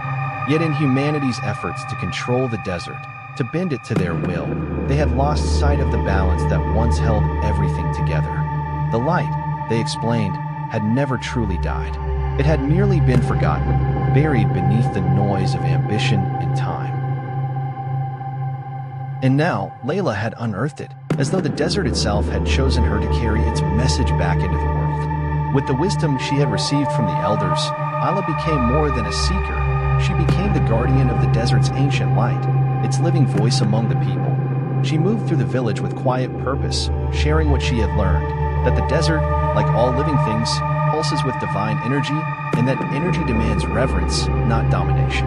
She taught the people how to listen again, to hear the wind's wisdom, to watch the shifting sands, to find the sacred in the simplest of things. She spoke of the glowing tree, of the quiet truth it had whispered to her under starlit skies, reminding them that the answers they longed for had always lived in the land, waiting for those willing to listen. But not everyone was ready to hear. Slowly at first, the winds of change began to stir, carrying resistance along with their breath. Some among the villagers, comfortable with the progress they had built, fields neatly planted, walls carefully raised, systems measured and predictable, rejected her words. They no longer believed the old ways held meaning. They wanted to tame the desert, to reshape it into something useful, something profitable. Layla felt the burden of their doubt pressing against her, heavy and cold, but within her stirred something far greater. The call of the desert's light, the ancient wisdom that refused to fade, gave her strength. She knew this path would not be easy. The desire to control was deep-rooted, seductive, and strong. Yet the light she had discovered was not for her alone. It was meant for all who were willing to remember, for any soul open to the rhythm of the sacred balance that dwelled at the heart of the desert. One night, standing once again at the edge of the village, the endless sea of dunes stretching out before her, she felt the wind rise. It began as a gentle breeze and then grew into a swirling breath that danced around her, carrying with it the scent of secrets held for centuries. She closed her eyes and listened, truly listened, and the light returned to her, not as a vision or memory, but as a living presence in the air, in the sand, in the sky. The desert was speaking again, reminding her of the truth she was born to carry. And so, with a quiet resolve, Layla stepped forward. She knew this light would not be easily embraced. The path of wisdom is never the path of ease. But she also knew it would never fade, for the desert's light was no fleeting spark. It was a force older than empires, deeper than time. It had outlasted those who sought to dominate it, and now it would endure through her. As the months passed, Layla's teachings began to take gentle root. There was no grand awakening, no thunderous change, but like the desert itself, the transformation was quiet, patient, and deep. Slowly, the villagers began to feel the rhythm of the dunes stirring in their bones. They listened more carefully to the sigh of the wind. They watched the stars trace their ancient songs across the heavens. They felt the subtle, sacred thrum of the earth beneath their feet. Each morning, as the golden sun lifted above the horizon, the villagers would gather, and Isla would speak to them, not in lofty speeches, but with simple, honest words. She spoke of how the land held wisdom of its own, that it did not cry out to be conquered, only to be understood. She told them again of the tree in the oasis, of its fruit that glowed with divine knowledge, and of the energy that wove all life together like a sacred thread. Still, there were many, especially the younger ones, who struggled to see what she saw. Their hearts longed for the distant cities, for progress that promised comfort and permanence. They saw the land not as sacred, but as something to mold, to bend to their needs. Arguments began to stir. Some accused her of holding the village back, of clinging to a past that no longer served them. The future, they insisted, was waiting, and it did not lie in prayers or sand. Layla knew she could not force them to understand. She knew the desert's message was not one of conquest, but of surrender, of learning to hear the pulse beneath the surface of things. And that was a hard lesson to teach. Still, she did not falter. From the elders, from the desert, and from the trees she had touched in the oasis, Isla had learned that true wisdom came not from mastery, but from harmony. The earth did not ask to be ruled. It asked to be remembered. To fight the land, to strip it of its rhythm, would lead only to the same ruin that had consumed kings and empires long past. One evening, as the sun sank low and washed the dunes in golden light, Isla stood once more at the village's edge. The air was still. The wind, soft as breath, carried the smell of sage and silence. Stars blinked into the sky above like distant eyes. In that hushed moment, peace wrapped around her. She knew, with certainty, that the light could never be forced upon others. It could only be found by those willing to look with reverence, those who sought not power, but truth. It had to be discovered within. She knew the road ahead would be lonely. Many would still reject her voice. But she also knew this. The light was eternal. It would not die with her, nor would it fade into legend. It would live on, carried in the hearts of any who chose to stop and listen to the silence beneath the wind. The village would grow, it would change, and like all communities, it would face seasons of struggle and renewal. But the lessons of the desert, the wisdom passed from wind to sand to soul, remained etched into the very bones of the land, woven into the rhythm of their daily lives. And so, Layla continued her journey, not with the fire of revolution or the burden of expectation, but with a quiet, steady certainty. The light of the desert, the divine energy that coursed invisibly through all living things, was still there, patiently waiting to be remembered, waiting to be discovered again, one heart at a time. Years drifted by like dust on the wind. Layla's hair turned silver, her steps became slower, but the fire within her never dimmed. And by the time the weight of time had settled into her bones, the village around her had transformed. The younger ones, those who once sought only the comforts of progress, the promises of control, now gazed upon the desert with new eyes. They began to understand that true wealth wasn't found in the towers they built or the goods they collected, but in the quiet wisdom they could carry and share. Slowly, they returned to the old ways, not to retreat from progress, but to move forward with awareness. Their homes still stood, but now they were built with respect for the desert's rhythm, using materials in harmony with the land's breath. They drew water gently with reverence. They planted gardens that yielded not just food, but life, aligned with the turning of the seasons and the silent beat of the earth. And at night, they would gather beneath the endless stars, just as Layla had taught them, and lift their eyes to the heavens. They listened, not to the noise of ambition, but to the wind that moved through the dunes, carrying the ancient whisper of the light. A light not only above, but within. A light that had once filled the desert and now quietly illuminated their hearts. In the end, Layla's work had never been about starting a movement. There had been no thunder, no declarations, no crowds. Her power lay in nurturing the slow, deliberate growth of understanding. She changed the world not through force, but through reverence, through the sacred repetition of small, humble acts. The desert's light had never been extinguished. It had never vanished. It had simply been waiting for someone to remember, to pause, to listen, and to reawaken the bond that linked the land to those who walked upon it. And in the hearts of those once distracted by noise and pursuit, that light began to shine again, clear and ancient. When Layla finally passed into the night, she did so not with sadness, but in silence, like a breeze retreating back into the dunes. Her legacy lived on, not in monuments, but in the hush of wind against sand. The desert, vast and fierce, untamable as ever, had revealed its truth to those with the patience to seek. And the light that had once been hidden was now alive once more, not as a possession, but as a gift of wisdom, of peace, of reverence for the divine that breathes through all things.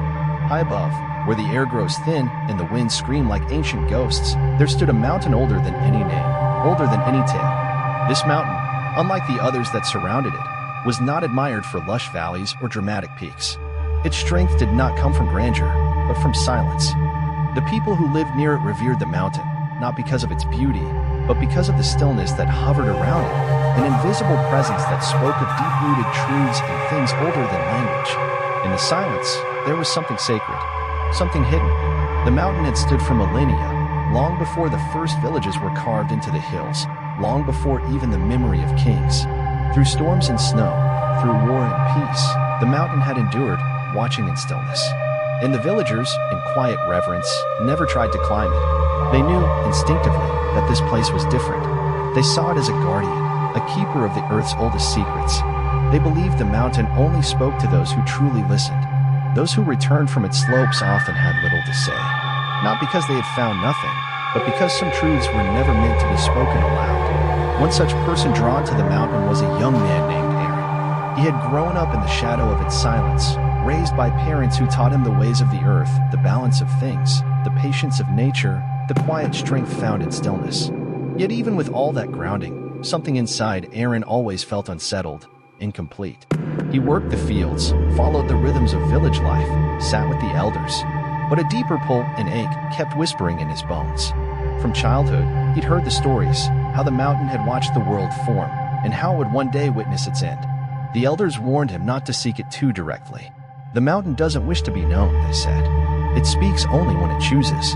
But that whisper in Aaron's heart never quieted. He believed the mountain held something meant for him, not in grandeur, but in stillness. One evening, when the sky had turned a velvet shade of violet and the stars blinked awake, Aaron began his journey. He told no one. The mountain didn't require ceremony, only presence. With nothing but the night sky to guide him, he walked toward its looming shape, his every step guided by something ancient and wordless inside him. The path was steep, the air sharp and thin. The wind howled louder with every climb. But with each step, Aaron felt a strange peace settling over him. It was as if the mountain was watching, guiding, accepting him into its quiet. There were no voices, no visions, only the rhythm of his breath, the crunch of stone, the embrace of wind. He realized the mountain wasn't a challenge to be conquered. It was a presence to be entered. It asked for nothing but sincerity. Eventually, Aaron reached a small plateau. The stone was cold beneath him, the air sharp, the silence deeper than he had ever known. He sat, closed his eyes, and listened. But it wasn't silence, not truly. The stillness pulsed with a life of its own. The hum of the earth, the soft shuffle of wind through leaves, the distant cry of birds hidden among the cliffs. Time seemed to slow, to pause. In that moment, Aaron understood. The mountain wasn't here to speak in words. It was teaching him how to feel. The lesson wasn't in language, it was in being. In this hush, in this breath, in this stillness, he found the answer his soul had always sought. As dawn broke, painting the sky with pale gold and gentle pinks, Aaron opened his eyes. He rose slowly, the chill of the mountain lingering on his skin, its quiet presence still humming within him. And though he said nothing, the mountain had spoken, and he had listened. The mountain had offered no answers to the questions that had once weighed on his mind. It had not unveiled any hidden truth or great secret. And yet, what it gave Aaron was something far more enduring and understanding that sometimes the journey itself was the answer. The mountain had taught him that there was no urgency to chase after meaning, no need to search endlessly for something outside himself. The answers were already present, waiting quietly to be recognized in the stillness of everyday life, in the spaces between breath and thought. As Aaron made his descent from the peak, a profound peace settled into his spirit. He hadn't returned with visions or treasures. What he carried back was far more sacred, the realization that stillness itself was its own kind of wisdom. He came home not as a man triumphant in discovery, but as someone who had learned how to simply be content, whole, and at ease with what was. And in that quiet understanding, the mountain became a part of him, a silent teacher living on in the hush of the wind and the pause between words. When Aaron walked again among his people, something in him had changed. The restlessness that had once lived in his chest was gone, replaced by a steady presence that needed no explanation. He said little of where he had been or what he had seen. He returned to the fields, to his neighbors, and to the rhythm of village life as though nothing had changed. But those around him felt the difference. There was grace now in the way he moved, a gentleness in his silence, and a depth in his eyes that hadn't been there before. He took time with things others rushed past, watching the wind stir the leaves, feeling the shifting soil beneath his feet, noticing the change in the air before a storm. His wisdom was not spoken, but shown, not declared, but lived. And slowly, the village began to recognize that what Aaron had brought down from the mountain was not an answer, but a way of being. The years passed, and the world beyond the mountain began to press inward. Trade routes opened. Strangers brought with them new ideas, louder voices, faster ways. And with them came questions about change, about growth, about whether the village could or should remain as it was. There was talk of building more, expanding fields, reaching beyond the borders of the mountain's shadow. And among the younger villagers, there was one named Ilis. Ilis was eager, bright with vision, full of fire. He had heard of Aaron's journey and sought him out, hungry not for peace, but for guidance that could lead to power. He wanted the village to rise, to grow bold and prosperous, to take its place among the great cities beyond the hills. He saw no reason to remain still, no wisdom in silence, no future in waiting. I believe we can do more, Ilis said. We shouldn't be content hiding here in the shadow of a mountain while the world moves forward. There's progress out there, growth, wealth, greatness. Why should we not reach for it? Aaron listened quietly, his eyes calm, his breath slow. He saw in Ilis the same hunger he had once known, the need to chase, to build, to leave a mark. You speak with great fire, Aaron said softly, but prosperity is not counted in what we possess. It lives in the soil beneath our feet, in the air we breathe, in the stillness we so quickly ignore. Ilis furrowed his brow. But how do we survive? How do we thrive if we don't move? The other cities grow richer. They push forward. Why must we remain behind? Aaron turned toward the mountain, its form rising in the distance, etched against the sky like a scripture in stone. The mountain does not grow taller, he said. It doesn't seek more than what it already is. And yet, it endures. Because it listens. Because it waits. And because it is enough. To move without knowing the rhythm of the land, to build without listening, is to walk toward collapse. The land gives freely, but only to those who move with it, not against it. Ilis stood in silence, the words slow to settle. He had expected instruction, perhaps a blessing, but what he received was something deeper and far more difficult. After a pause, he spoke again, his voice quieter now. I hear your words, he said, but I don't understand. You speak of stillness, of peace, but how do we survive in stillness? How do we grow if we do not reach for something more? Aaron stepped closer, his gaze kind, his voice like wind through stone. Survival is not about leaving your mark, Ilis. It's about walking in rhythm with the world, not against it. The mountain teaches us there is strength in waiting, in knowing when to act and when to be still. That is how we thrive, not through domination, but through harmony. Ilis stood there, unsure, his mind wrestling with the unfamiliar weight of those words.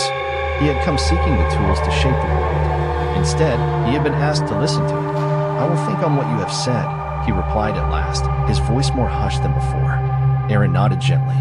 Think, he said, and listen. The mountain will speak to you, if you are still enough and patient enough to truly listen. As Ilis turned and began to walk away, Aaron watched him with quiet eyes. What stirred in his chest was not concern, nor regret, but a deep understanding. He knew that change would come. The village would grow, and with growth, there would always be tensions between the old and the new. But he also knew, with unwavering certainty, that the wisdom of the mountain would remain unchanged, steady as the heartbeat of the earth. For in the silence of the mountain, there was always an answer, and those who listened closely enough would find it. As the seasons passed, the village began to shift, though not in the way Ilis had once imagined. Many still dreamed of cities filled with commerce, of reaching toward the wealth of distant lands. Yet something deeper had begun to take root. Not loud, not immediate, but profound. The people gradually turned back toward a path they had nearly forgotten. They stopped trying to measure their worth in silver or stone, and instead began to understand that survival was never about accumulation. It was about harmony. It was about living in rhythm with the land, as though every heartbeat matched the slow, steady pulse of the earth. Homes were repaired with care, not replaced. Gardens were planted gently, only with what the soil could give. Footprints in the sand were left light, vanishing with the wind. And even that, the villagers understood, was as it should be. Life in the village slowed. And in that slowing, the people found something they hadn't known they'd lost, a deeper connection to the sacred, to the unseen rhythms guiding all things. Aaron never preached. He merely lived. And his life, quiet and steady, became its own kind of teaching. Even Ilis, who had once burned with ambition, began to notice the subtle pull. At first, he watched in silence. Then he listened, not just to Aaron, but to the soil, the sky, the shape of the wind. One evening, after a long day of work, Ilis climbed the small hill that overlooked the village and led to Aaron's stone house. The sunset bathed everything in gold, and for a long moment, Ilis stood still, gazing at the mountain in the distance. Its peaks caught the last light like ancient sentinels. For the first time, he didn't see an obstacle to overcome or a boundary to escape. He saw a teacher, one that didn't speak, yet taught everything. The mountain had never demanded attention, and yet it had shaped the valley, the wind, the lives of the people, just by being, just by enduring. Ilis finally understood. He had spent years trying to build something lasting, but overlooked the lasting power of stillness, the strength of patience, the sacredness of waiting. When he reached Aaron's home, he found him seated outside as he often was at dusk, his gaze lifted to the emerging stars. "I've been thinking," Ilis said as he sat beside him. Aaron turned to him gently. "And what have you come to understand?" Ilis took a breath. He wasn't sure how to form the words. "I think I've been running towards something that was never meant to be caught. I thought progress and power were the only way forward. But now, I'm beginning to see the real strength is in patience, in stillness, in simply listening." Aaron nodded slowly. A soft smile touched his lips. "The mountain doesn't move, Ilis, because it doesn't need to. By standing still, it shapes everything around it." Ilis looked down, the truth settling into him like water soaking into dry earth. "But how do we live like that?" he asked. "How do we remain still in a world that never stops moving?" Aaron turned back toward the horizon, his voice distant yet clear. "You don't fight the world's movement, Ilis. You move with it, but with understanding, with grace. Every step, every choice, every silence, it all belongs to a greater rhythm. The world isn't changed by shouting. It's changed by listening. It isn't reshaped by force. It's shaped by care." Ilis was quiet for a long time, his mind wrestling with the weight of those words. The mountain, the silence, the rhythm of life, all of it had been there all along. And now, for the first time, he could see it. When he finally spoke, his voice was almost a whisper. "I think I understand now. It's not about changing the world. It's about changing how we move through it." Aaron's smile deepened. "Exactly. The mountain stands. And by standing, it changes everything." They sat together in the deepening night. Words were no longer needed. The silence was full. And in that silence, they shared something more powerful than speech, understanding. The years passed, and Ilis became a man transformed. He no longer sought power. He sought wisdom. And wisdom, he had learned, came quietly, through patience, through stillness, through listening. The village changed with him, not through force or ambition, but in harmony with the land. It grew, yes, but gently, in step with the mountain, the stars, and the desert wind. The legacy of the mountain endured, not in great monuments or sweeping reforms, but in quiet hearts, in simple acts, in stillness that spoke louder than any cry for progress. And Aaron, ever the silent guide, continued to walk among them, unmoved like the mountain, a presence rooted in wisdom, a living reminder that the most powerful journeys are often walked in silence, and that true change begins not in haste, but in reverence. The whispers that once drifted softly along the banks of the river, echoes of the gods themselves, still lingered in the air. This was no ordinary river. It was the breath and bloodstream of the land itself, a living current that nourished the soil, sustained the trees, and fed every creature that dwelled nearby. But more than that, the river carried an ancient wisdom, flowing not just through earth and stone, but through memory, story, and soul. It taught in silence and in rhythm, its lessons passed down through generations like sacred songs sung by water. The river knew the dance of time, the rising and falling, the birthing and the letting go. At the heart of that sacred current stood a man named Kian. For as long as any living person could remember, he had been there, not as a ruler, nor as a prophet, but as a keeper, a solitary figure as much a part of the river as the roots that curled around its stones. Kian did not seek recognition. He spoke seldom, smiled rarely, and moved quietly, always near the edge of the water. His life had been one of quiet service, a life spent in reverence of the river's eternal movement.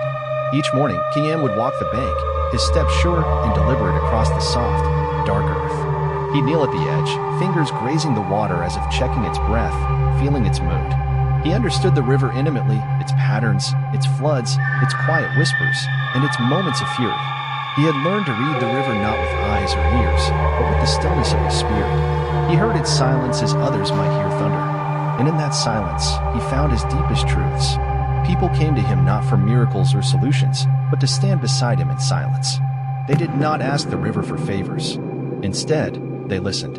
And often, listening was enough. The river gave no speeches, made no promises, but it soothed grief. It reminded them of seasons, of cycles, of the flow from life into death and from sorrow back into joy. It reminded them that everything returns to source in time. Kian never claimed the river. He never imagined it as his possession. He was a vessel for its voice, a steward rather than a master. When villagers came, Kian would speak rarely but meaningfully. "The river knows you," he would say softly. "But do you know the river? It speaks not with words, but with the silence between them. Learn to listen to what's not spoken." In those quiet exchanges, the villagers began to understand. The river was not a thing to be commanded. It was not a servant to human will. It was a being, vast and wild and wise. And though it had fed their fields and quenched their thirst, it had never truly belonged to them. They belonged to it, to the land, to the rhythm. But beyond the valley, the world was shifting. Cities were expanding, roads uncoiled like vines over mountains. People from beyond the river's reach began speaking of control, of channeling, of reshaping. Whispers of dams, of diversions, of breaking the river's freedom to meet the hunger of progress. These whispers carried weight. One evening, with the sky painted in hues of rust and gold, Kian sat beside the water and listened. He felt it, something deep and aching in the current, a sadness, a hesitation. The river, patient and eternal, was afraid. Its course, once trusted and free, now felt uncertain. That night, Kian slept uneasily. His dreams were thick with visions of broken banks, of still, dammed waters, of a river silenced. He awoke knowing one truth. He could not let the river's soul be erased in silence. He had spent his life learning from it. Now it was time to speak for it. Yet he knew he couldn't fight this tide with force. Those who sought to tame the river were not evil. They were blind. Blind to the depth, to the sacred, to the truth that flowed beneath their ambition. They didn't see the harm in their designs. They didn't understand what would be lost. So Kian made a quiet choice. He would leave. For the first time in a lifetime, he would step away from the river, not to abandon it, but to carry its voice beyond the valley, to the cities, to the chambers where men spoke of blueprints and policies. He would carry no banners, no titles, only the stillness the river had given him, its rhythm, its wisdom. He packed lightly, pausing to look one last time at the water's gleam. The river shimmered under the fading sky, a living ribbon of light. He knelt, touching the surface, whispering something no one else could hear. Then he rose and walked away, not as a man leaving behind something sacred, but as a messenger carrying that sacredness forward. The road took him through lands unfamiliar, where the stillness of riverbanks was replaced by clamor and clang, where the sky was veiled in smoke, and the ground vibrated with the weight of constant movement. Here, people rushed and shouted. They saw water not as soul, but as supply. They saw rivers as lines to be redirected, tamed, sold. But Kian kept walking. He reached the place where the river's future was being debated, a room filled with men and women who held plans and numbers, who spoke in measurements and efficiencies. Kian, weathered and calm, stood before them, not with outrage, not with fear, but with the river in his eyes. He was not a leader by any earthly measure, but in that moment, he was something far more enduring, a voice carried by the current, a living ripple of something deeper. The river had chosen him, and now he would speak, not for himself, but for the water, the land, the pulse of life. And he began. The room buzzed with the sound of engineers, landowners, and bureaucrats exchanging numbers, projections, and technical jargon. They spoke of how much water could be diverted, how many acres of land could be irrigated, and how much profit could be drawn from the raw force of the river. But when Kian's turn came to speak, he didn't bring out charts or figures. He didn't talk of blueprints or budgets. Instead, he spoke of the river itself, of its soul, its sacredness, and the wisdom that had flowed with its waters for generations beyond counting. The river is not just water, he began, his voice low but clear, carrying the weight of decades spent walking its banks and listening to its voice. It is a living being. Its current teaches us patience. Its silence teaches us humility. Its power reminds us of the need for respect. When we alter its course, we don't just shift soil, we disturb a balance that has existed since time began. What we take from the river cannot always be given back. What we lose from its path may never be restored. The room fell into silence. The words hung in the air like mist over the morning water. He wasn't trying to incite fear or stall innovation. His voice was steady, his tone gentle, firm with quiet conviction. He didn't try to halt progress. He offered another way forward, one that honored the river's spirit rather than subduing it. A way to move ahead not through dominance, but through harmony. There is a path, he continued, a way to live alongside the river instead of forcing it to bend. But it asked something of us. It asked for respect, for time, for the willingness to listen. The river's rhythm is older than any of us, and it will outlive us all. We must remember that. Some in the crowd shifted in their chairs. Others looked at each other, uncertainty crossing their faces. For a moment, the confidence they had in their tidy plan seemed to falter. Not because Kian had challenged them with data, but because something in his voice struck a chord. A memory, perhaps. Something primal. Something true. One of the engineers, a man named Hassan, slowly stood. His face thoughtful, his voice cautious. "What do you suggest?" he asked. "How do we use the river's power without destroying the things you've spoken of?" Kian looked him in the eye, calm as ever. "The river doesn't need to be mastered to be useful," he said. "It can be guided, but never chained. It gives freely, but it will not be stolen from. True strength lies in working with its current, not against it. We can draw from it, but never take more than it offers. If we give it space, if we show it reverence, it will sustain us far longer than any machine ever could." Again, the room went still.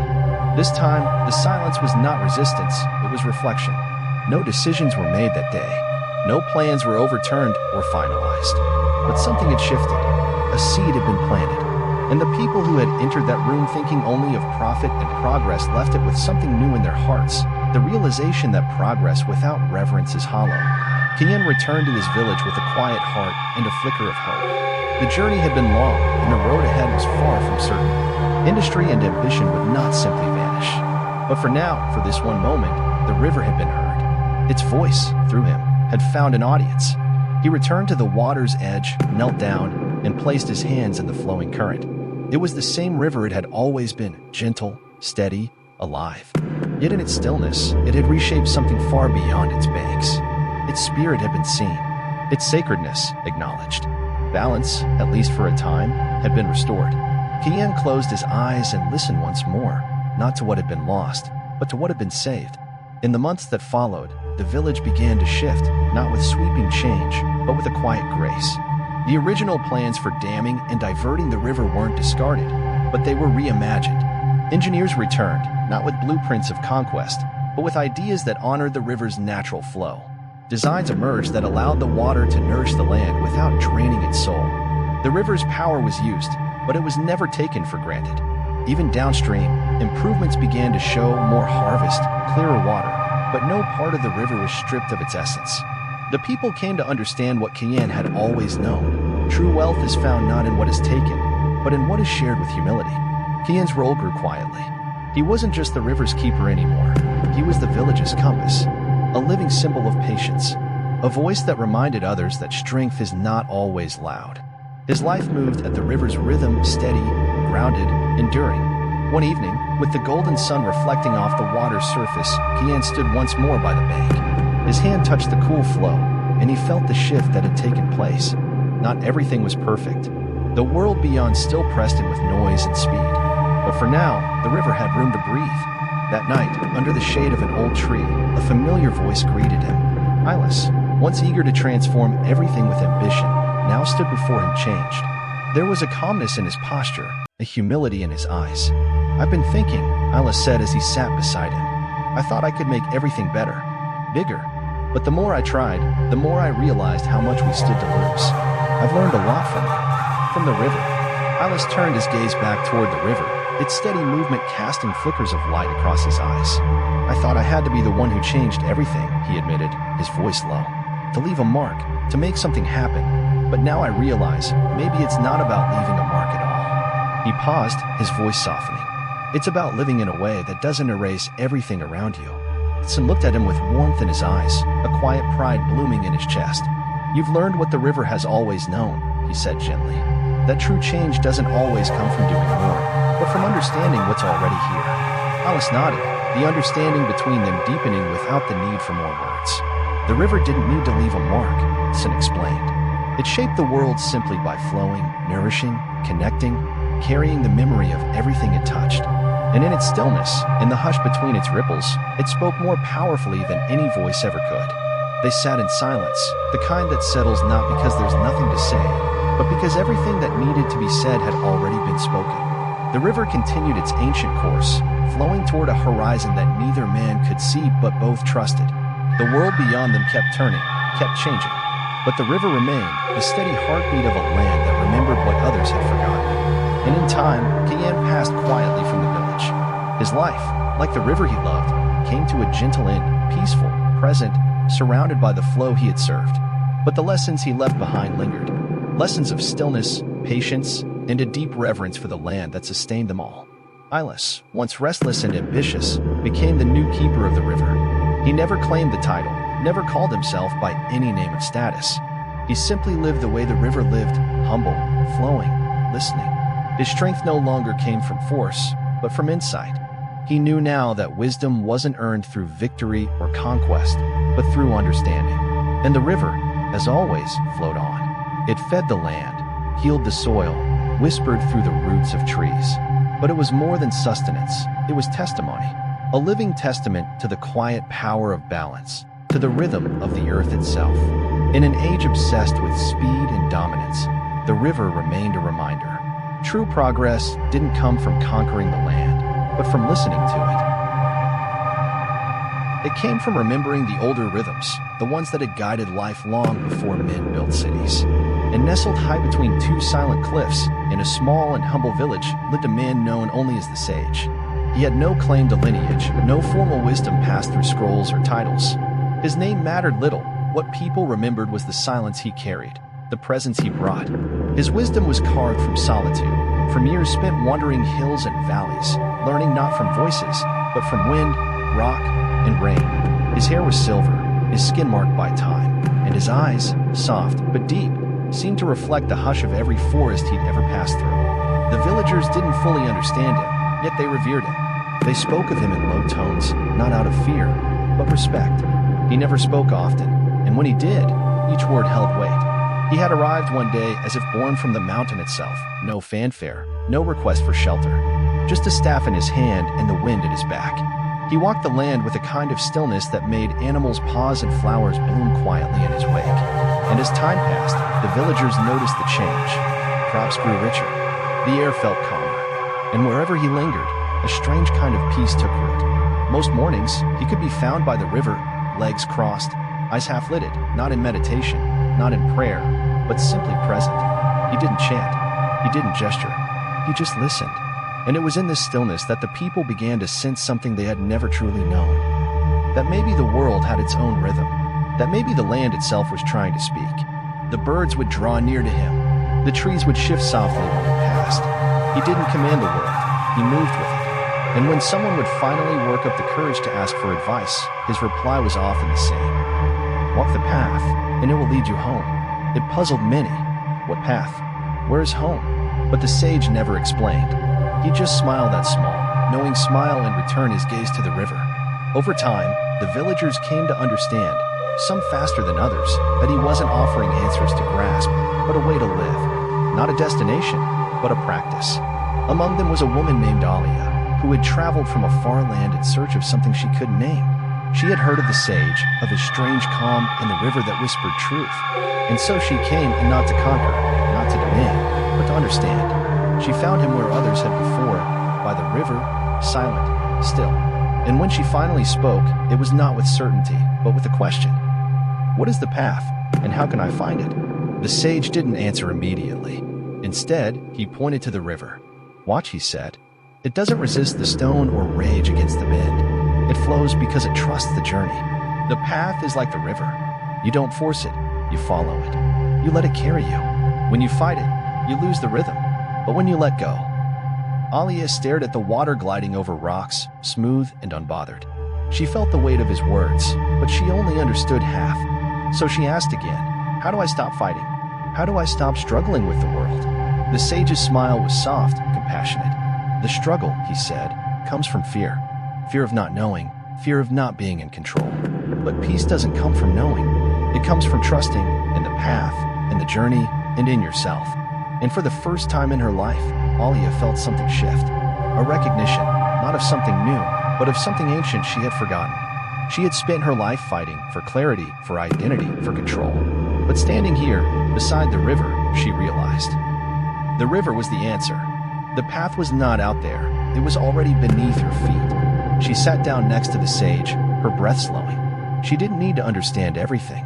She just needed to trust what was already unfolding. And as the wind stirred the leaves and the river murmured onward, Alia allowed herself, for the first time, to simply be. She began to understand that the search itself had always been the answer.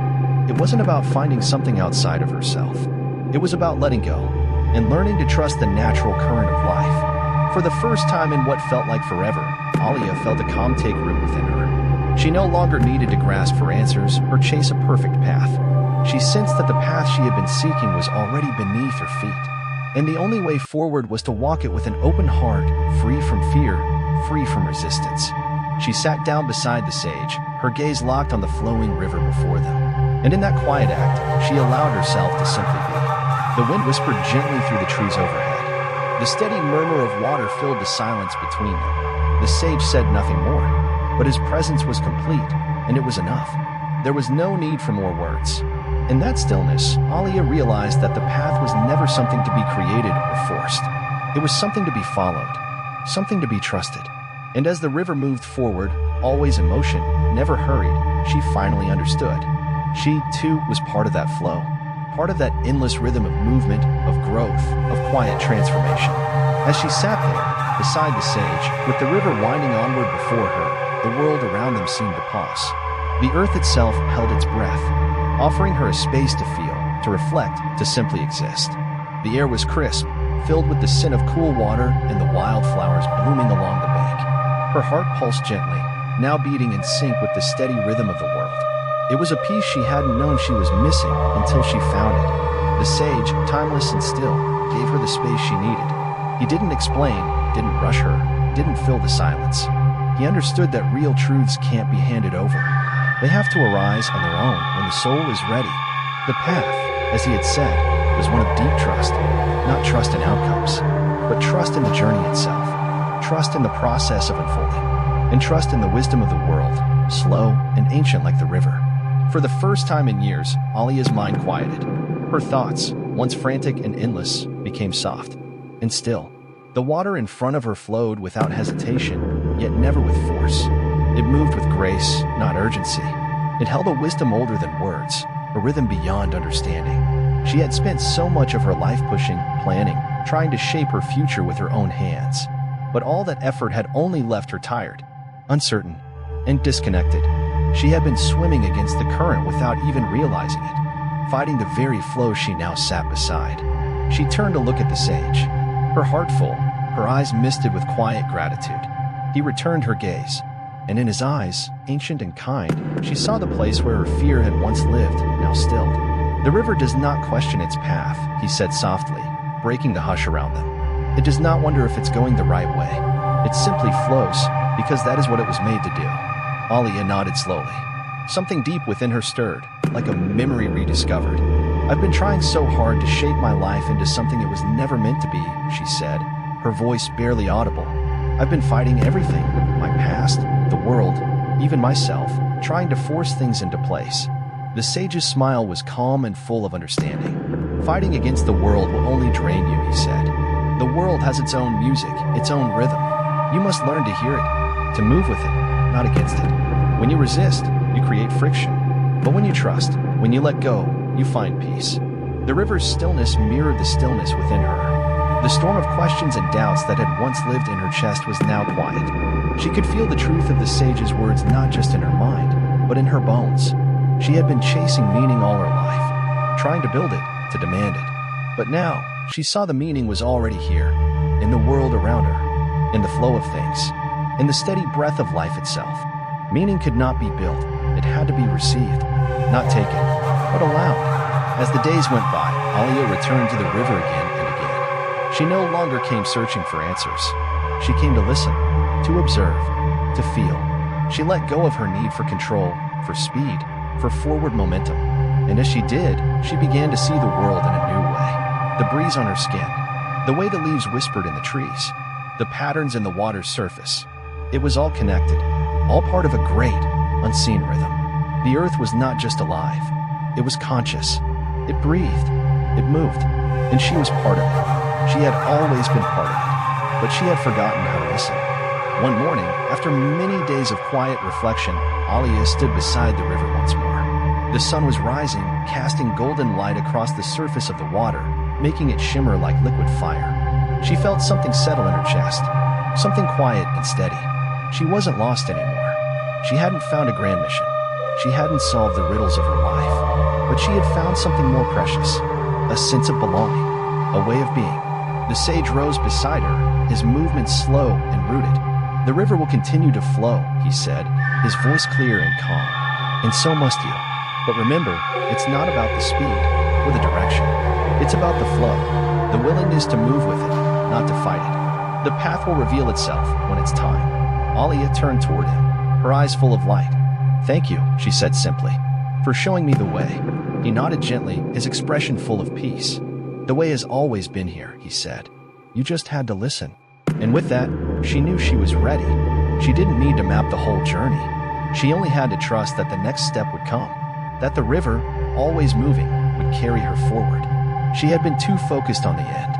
Now, she could finally walk with the rhythm of the world, not with force, but with grace. As she stepped away from the river, the sage remained behind, still and steady, as timeless as the flow itself. Alia moved forward with a heart wide open. The journey was only beginning, and though the path was uncertain, she was no longer afraid, because she had learned the greatest truth of all, that the deepest wisdom is not found in noise, but in stillness, in the quiet between thoughts, in the silence between breaths, in the river that never stops flowing. Alia moved through the village with a quiet calm that radiated outward, a peace that seemed to fill the air around her. But this was not the kind of peace born from retreat or inaction. It came from understanding. A deep, hard-won understanding that true strength wasn't about bending the world to your will, but about learning to move with its rhythm, learning to live and flow with life itself. Alia began to guide those who came seeking answers, just as she had once sought guidance from the sage by the river. She didn't speak in lofty ideals or preach complicated doctrines. Instead, she shared the gentle truths the river had shown her, that life wasn't meant to be a frantic chase of goals, but a dance between movement and stillness. She taught them to listen to the quiet wisdom that lived in the wind, in the murmur of leaves, in the steady song of the flowing water. It wasn't a wisdom meant to be analyzed with the mind, but one to be felt, slowly and deeply, with the heart. And as she spoke, the villagers began to see, not all at once, but gradually, the truths that had once escaped them began to settle, like seeds in fertile soil. Then one day, a traveler arrived in the village. He was young, dust-covered, and weary from the long road behind him. His name was Jam, and his eyes carried the weight of wandering. He had heard whispers of this place, the village of stillness, the river of wisdom, and the sage who once taught by its banks. He had come with questions, as so many before him had, believing that somewhere in this quiet land lay the answers to the unrest in his heart.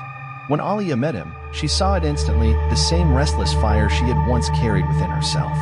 The same longing for something more, something unspoken, something true. She invited him to sit beside the river, under the same tree where she had once sat, where silence had first begun to reshape her. And so they sat, side by side, beneath the rustling canopy. The river whispered beside them, steady and soft. Alia didn't speak.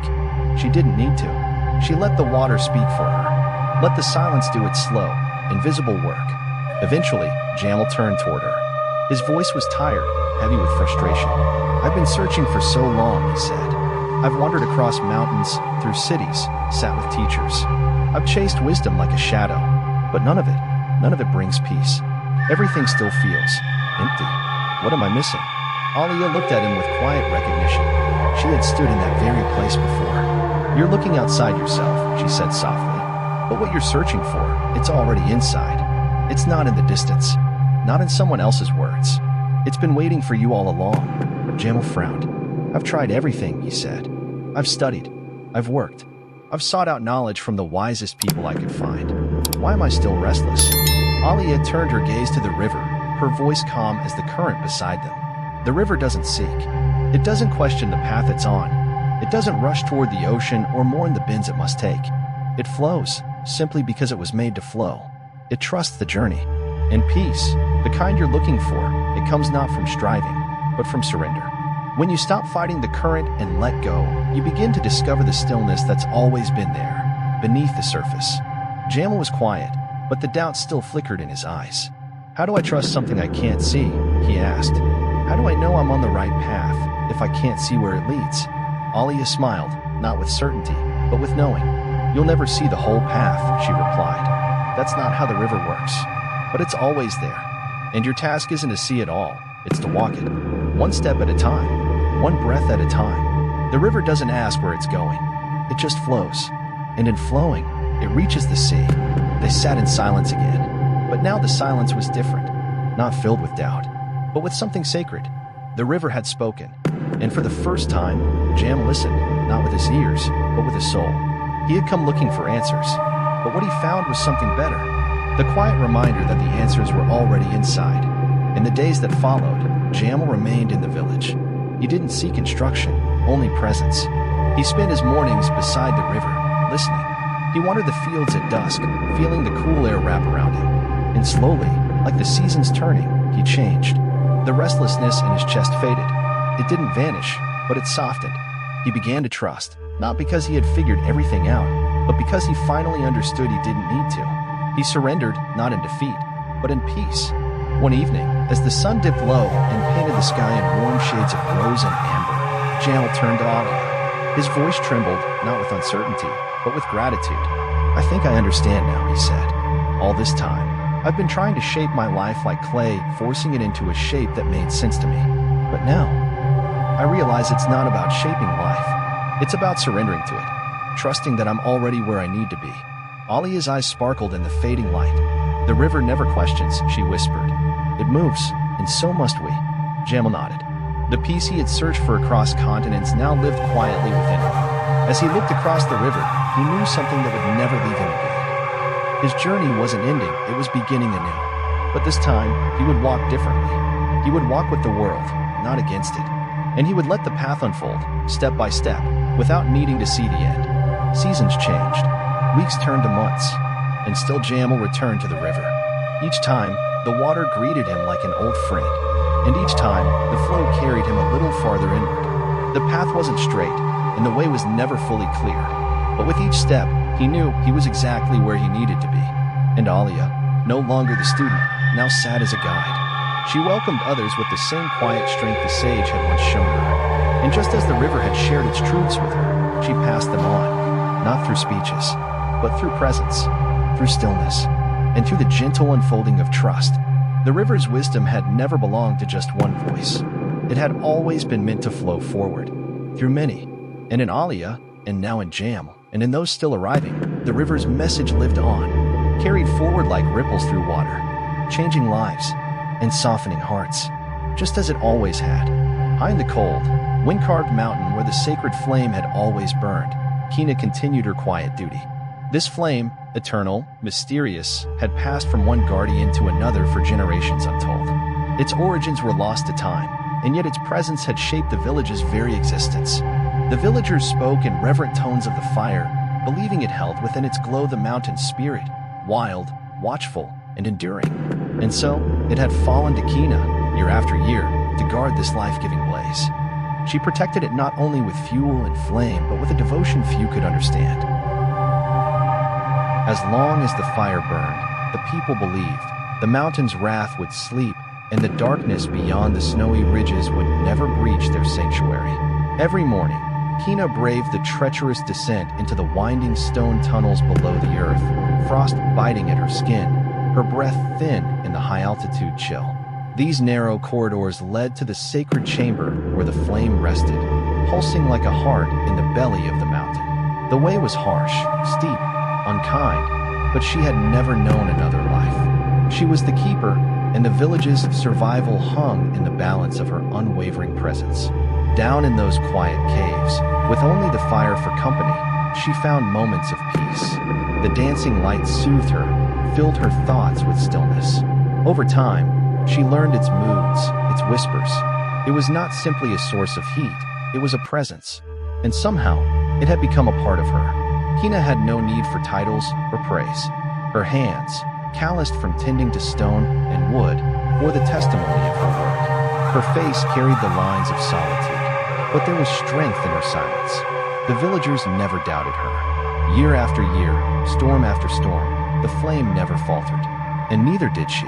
The fire had weathered every hardship by her side, its flickering glow constant through the longest winters and darkest nights.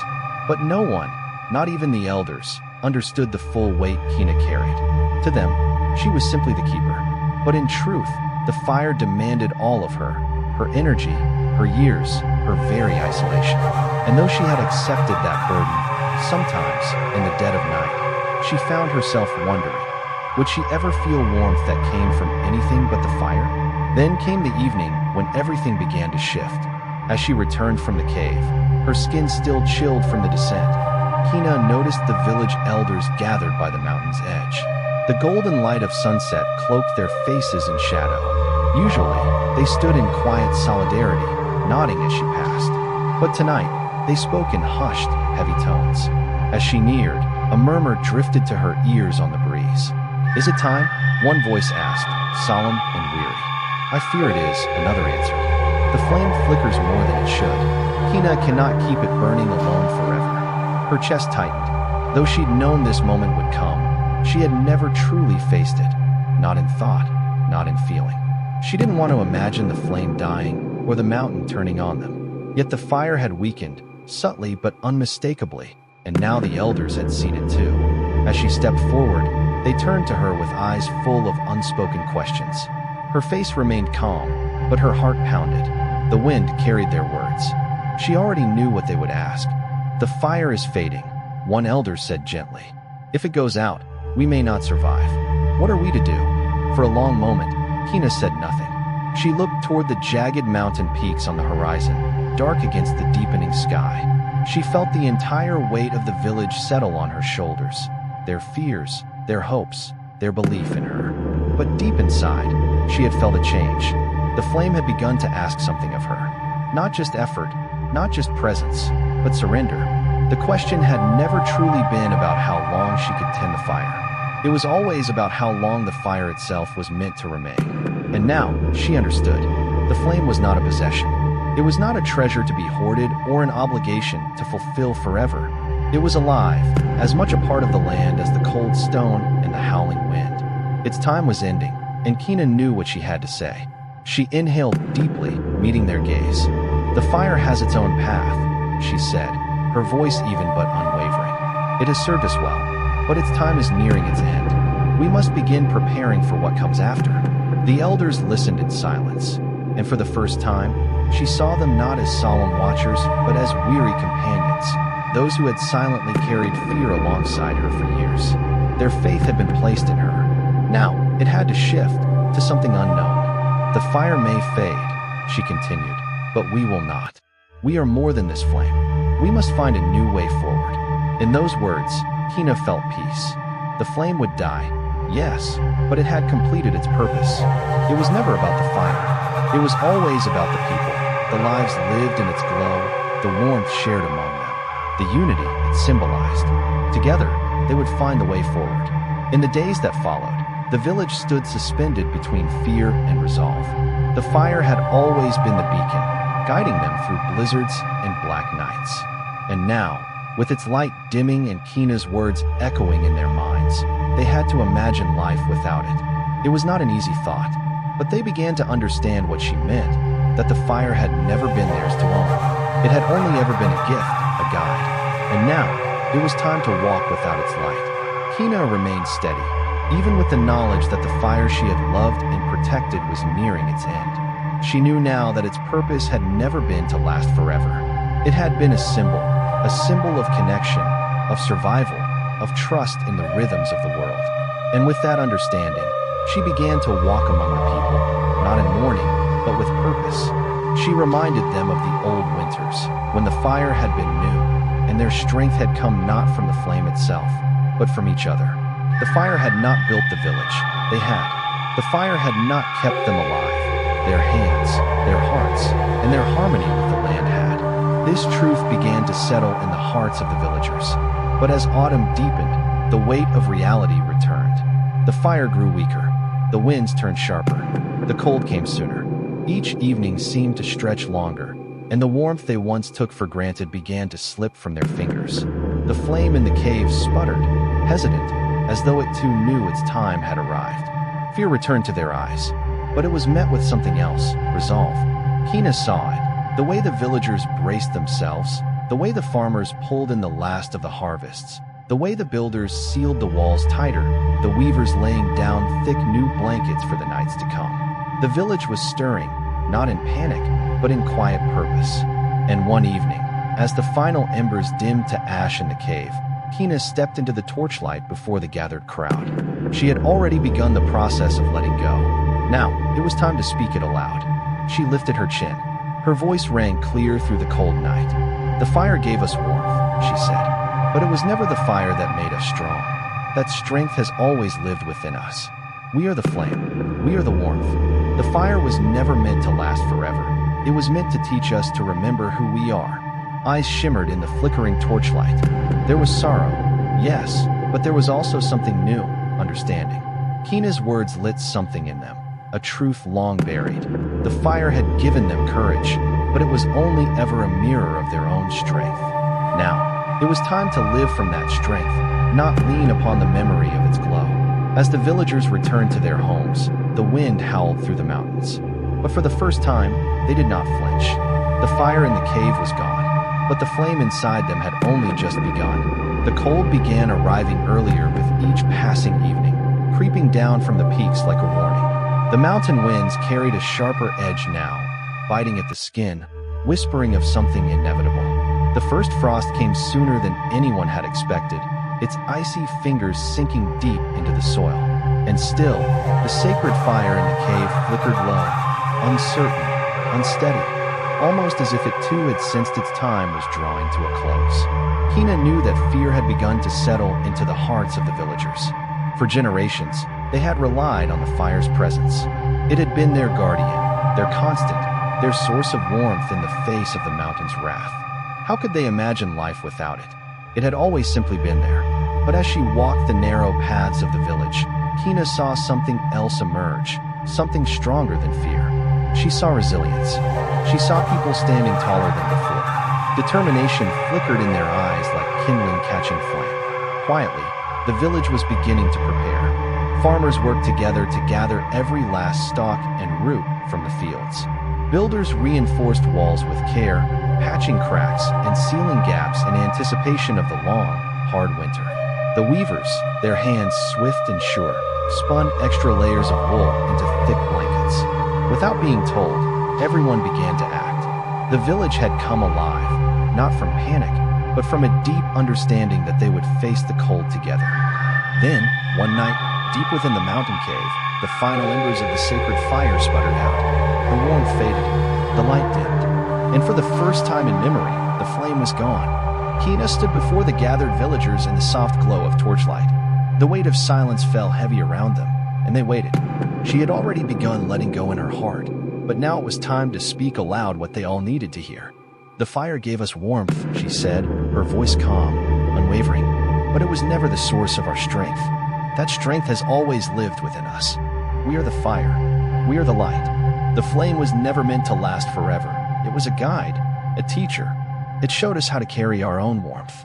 There was sorrow in the eyes that looked back at her, but there was also something deeper, recognition.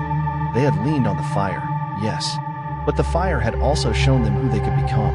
Its fading had not come to break them. It had come to show them what they had always possessed. Kina looked out at the faces she had protected for so many seasons. She felt a peace rise inside her. The fire had taught them to trust something beyond themselves. Now, they were ready to trust in who they had become. The torch no longer needed to be passed. The fire lived on within them. The people dispersed into the night, the torches swaying in the wind like small, defiant stars.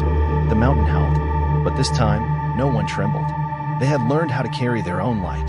And though the fire in the cave had died, another fire, quieter, but more enduring, burned in every home, in every heart. A fire no longer dependent on wood and flame, but on memory, on shared strength, on the will to endure. The months that followed brought hardship, as expected. The winter was long, and the nights colder without the sacred flame. But the village adapted. They no longer waited for the cave to give them warmth. They created warmth through one another. Their work bore fruit in unexpected ways. The harvests were smaller, but tended with greater care. The homes, though simpler, were sturdier, built with intention. And every stitch and every woven blanket was a symbol of the care they had begun to take for each other. Kina had always thought her role as fire keeper was about protecting the flame. But now she saw that her true calling had always been to help the village discover their own fire. And they had. Not a fire that roared in a cave, but a gentler light that burned in every act of kindness, every shared burden, every silent night spent together. She left the cave for the last time, walking slowly down the mountain trail. At the crest of the hill, she turned and looked back. Lights twinkled in the windows below, not the sacred fire, but the warmth of lives lived with purpose. She smiled. The fire hadn't disappeared. It had transformed. And in that transformation, the village had learned its greatest truth. Years passed. The village, once tethered to a sacred source, now stood on its own. Stronger, wiser. Everything that had once depended on the eternal flame was now powered by the people themselves. They had come to rely not on an old flame, but on each other. Kina still walked the village paths, her presence quieter now, but no less meaningful. She watched the next generation grow, not in the shadow of a sacred fire, but in the light of their own creation. They no longer mourned the extinguished flame. They celebrated it for what it had given, and for the strength it had revealed in its absence. One golden autumn evening, Kina passed by her old stone home. A group of children played just outside, tracing patterns in the dirt, spirals, suns, flames of their own imagining. They had never seen the sacred fire, never sat in the warmth of its glow, and yet they radiated something familiar, the joy of creation, the warmth of togetherness. She stood atop the cliffs one final time, the village spread out below like a small constellation cupped in the hands of the mountain. For the first time in many years, she allowed herself to feel the full weight of what had been. The solitude, the responsibility, the devotion, and the release. The fire had not died. It had simply found a new form, woven into the stories, the gestures, the lives of the people who had once huddled around its glow. It burned still, in their laughter, in their labor, in their care for one another. And as the sun dipped behind the peaks, casting the village in a golden wash of light, Kina knew with quiet certainty the fire had fulfilled its purpose. And so had she. The valley below was bathed in a soft, golden hue, the last light of day casting long shadows across the land. Kina stood there quietly, her figure outlined against the fading sky, a deep and quiet peace settling over her like a gentle snowfall. She knew, without question, that her time in the village had reached its natural end. She had given all she could give, poured herself into the fire and the people, and they, in turn, had learned the most vital lesson of all, that strength does not come from something outside us, but from the fire we nurture within. In that gentle, internal strength, the village had found not only survival, but the ability to thrive and press on into an uncertain future. With calm steps, Kina turned from the overlook and began her descent down the mountain path, the trail familiar beneath her feet. Her heart swelled with quiet satisfaction. She no longer needed the sacred flame, not in the way she once had. The true essence of her work, the understanding she had spent a lifetime cultivating, had already been passed down. The villagers were now the bearers of that fire, not because she had handed it to them directly, but because they had learned to kindle and carry it in the chambers of their own hearts. As she stepped into the village once more, she caught sight of an elderly man standing just outside the community center. He gazed upward at the sky, his posture easy, his eyes calm. He was one of the originals, one who had been there from the beginning, who had seen the flame in its early days, burning hot and bright in the cave. He had always stood behind Kina, never once questioning her role, never needing proof. He simply trusted in the purpose the flame had carried. "Kina," he called to her, his voice warm, weathered by time but still full of familiarity. "What we've built here, it's a good thing, isn't it?" There was something both proud and wondering in his tone. "We found our way forward." Kina smiled gently, her eyes gleaming with the depth of one who had walked a long and winding road. "Yes," she said quietly, "it's been a long road, but look how far we've come." She paused, letting the weight of those words settle between them. "The fire still burns, but it's not the same flame it once was. In truth, it never was." The elder nodded slowly, his gaze drifting toward the horizon, where the last rays of sunlight reflected off the mountain's edge. "No," he murmured, "but we've carried it, and we'll keep carrying it, for as long as we need to." Kina felt something warm rise in her chest, not the heat of the sacred flame, but something deeper, an enduring warmth born of understanding. She no longer felt the weight of the flame pressing on her shoulders. The people were the fire now, in their choices, in their kindness, in the way they had chosen to live. The fire lived on, not because it had been locked away in a cave or kept alight by ritual, but because it had been woven into the village itself, in every act of love, every moment of courage. When she left the village for the last time, walking the winding mountain path alone, she carried no sorrow, only peace. The flame had been her calling, her labor, and her legacy, but it was no longer hers to tend. It belonged to them now, and it would never be extinguished. The village would flourish, just as surely as the flame would endure.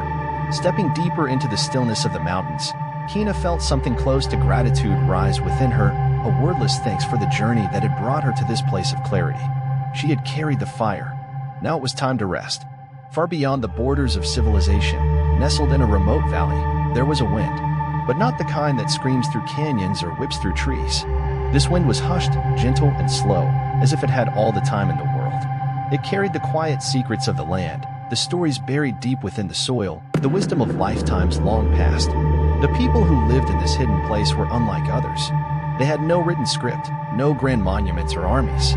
They lived in harmony with the land, and in return, the land entrusted them with truths few others could ever comprehend. Their greatest treasure wasn't gold or shelter, it was the wind. The whispering wind that came only in moments of silence and clarity. It was their guide, their teacher, their living scripture. In the heart of this village lived an old woman named Maya. Her hair had turned to silver long ago, and her face bore the fine lines etched by decades spent listening to the wind. The villagers called her the listener. No one quite knew how she came to understand the wind's subtle language, but all respected her for it. In Maya's presence, they had found something precious, guidance, solace, a thread connecting them to something vast and eternal. Maya rarely spoke. Most days, she could be found sitting in the fields, her eyes gently closed, her face turned to the sky, attuned to the currents of the air.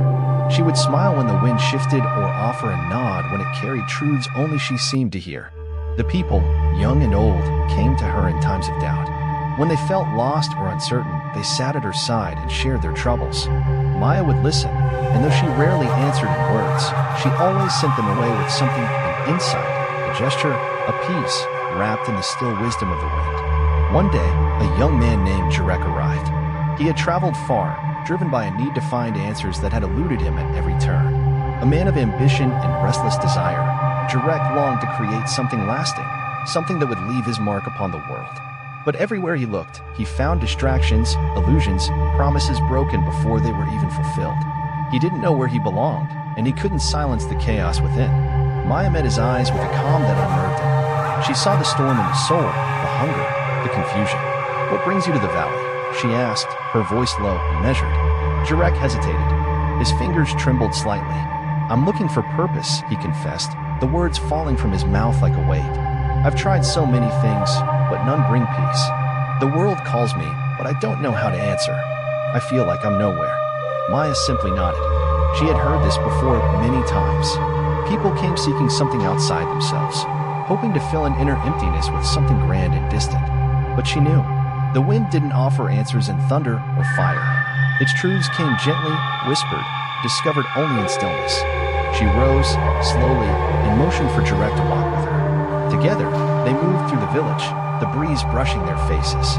Maya led into a small hill on the valley's edge, where the world seemed to stretch endlessly before them. Rolling hills, quiet forests, the calm breath of the earth. She closed her eyes, lifted her head to the sky. "Do you hear it?" she asked, barely audible over the breeze. Jarek strained to listen. He heard the rustle of leaves, the sigh of wind through grass, but none of it seemed meaningful. "I hear the wind," he said, "but I don't understand." Maya smiled softly. "The wind never shouts. It whispers, and only those willing to listen can understand. The world doesn't give you answers in declarations, Jarek. It speaks in pauses, in the still space between your thoughts. You're chasing something out there, but what you seek has always been inside you. The wind can guide, but you must learn to hear." And in that moment, something within Jarek stirred. Something shifted, and the listening began. Maya's words lingered in Jarek's heart, and somehow, the way the wind echoed her calm wisdom made him begin to wonder, had he been searching in all the wrong places this entire time? Perhaps the answers were never meant to be hunted down in distant corners of the world, but instead quietly received through the whispers of the earth and the gentle call of one's soul. Maya's voice, soft and unhurried like the wind itself, continued to weave its wisdom around him. "Purpose," she said gently, "is not something handed to you, Jarek. It's something you grow into." She looked at him with patient eyes. "You need to stop chasing it. Let it come to you. Let it bloom on its own, like the flowers that open in spring." She turned her gaze to the hills. "Trust the wind. Trust the rhythm of the earth. And above all, trust yourself. Even now, you're already walking the path. Just because you can't see it yet doesn't mean you're not on it. Don't rush. The world will show itself to you when the time is right." Jarek stood in thoughtful silence, his emotions swirling, his heart heavy with longing, yet somehow lighter than before. He had come seeking certainty, hoping for a tangible answer to cling to. But he was beginning to see now that clarity wasn't always delivered in solid form. The truths he longed for weren't found at the end of a journey, but hidden within each step along the way. As they made their way back to the village, something deep inside Jarek shifted. He still had no map, no destination, no clear purpose, but the desperate urgency had lifted. He understood, at last, that the search itself was the answer. The wind would not push him to a finish line. It would guide him gently in the quiet spaces between each step. He wasn't truly lost, he had simply forgotten to listen. In the days that followed, Jarek began to walk through the valley more often, his thoughts quieter than they had ever been. The wind, once just a background presence, now seemed to speak to him in a deeper language. It moved with the seasons, gently shifting, always reminding him that nothing stays the same. As he wandered through the woods, beside the riverbanks, or across the open fields, Jarek paid closer attention to the soft murmur of the world around him. It was as if the earth itself was guiding him forward, gently echoing Maya's wisdom. "You are already on the path, even if you cannot see it." Though he still didn't know exactly where that path might lead, he no longer felt anxious to uncover it. The need to chase a future that might never come had faded, replaced by the peace of being right where he was. He learned to allow life to unfold on its own terms.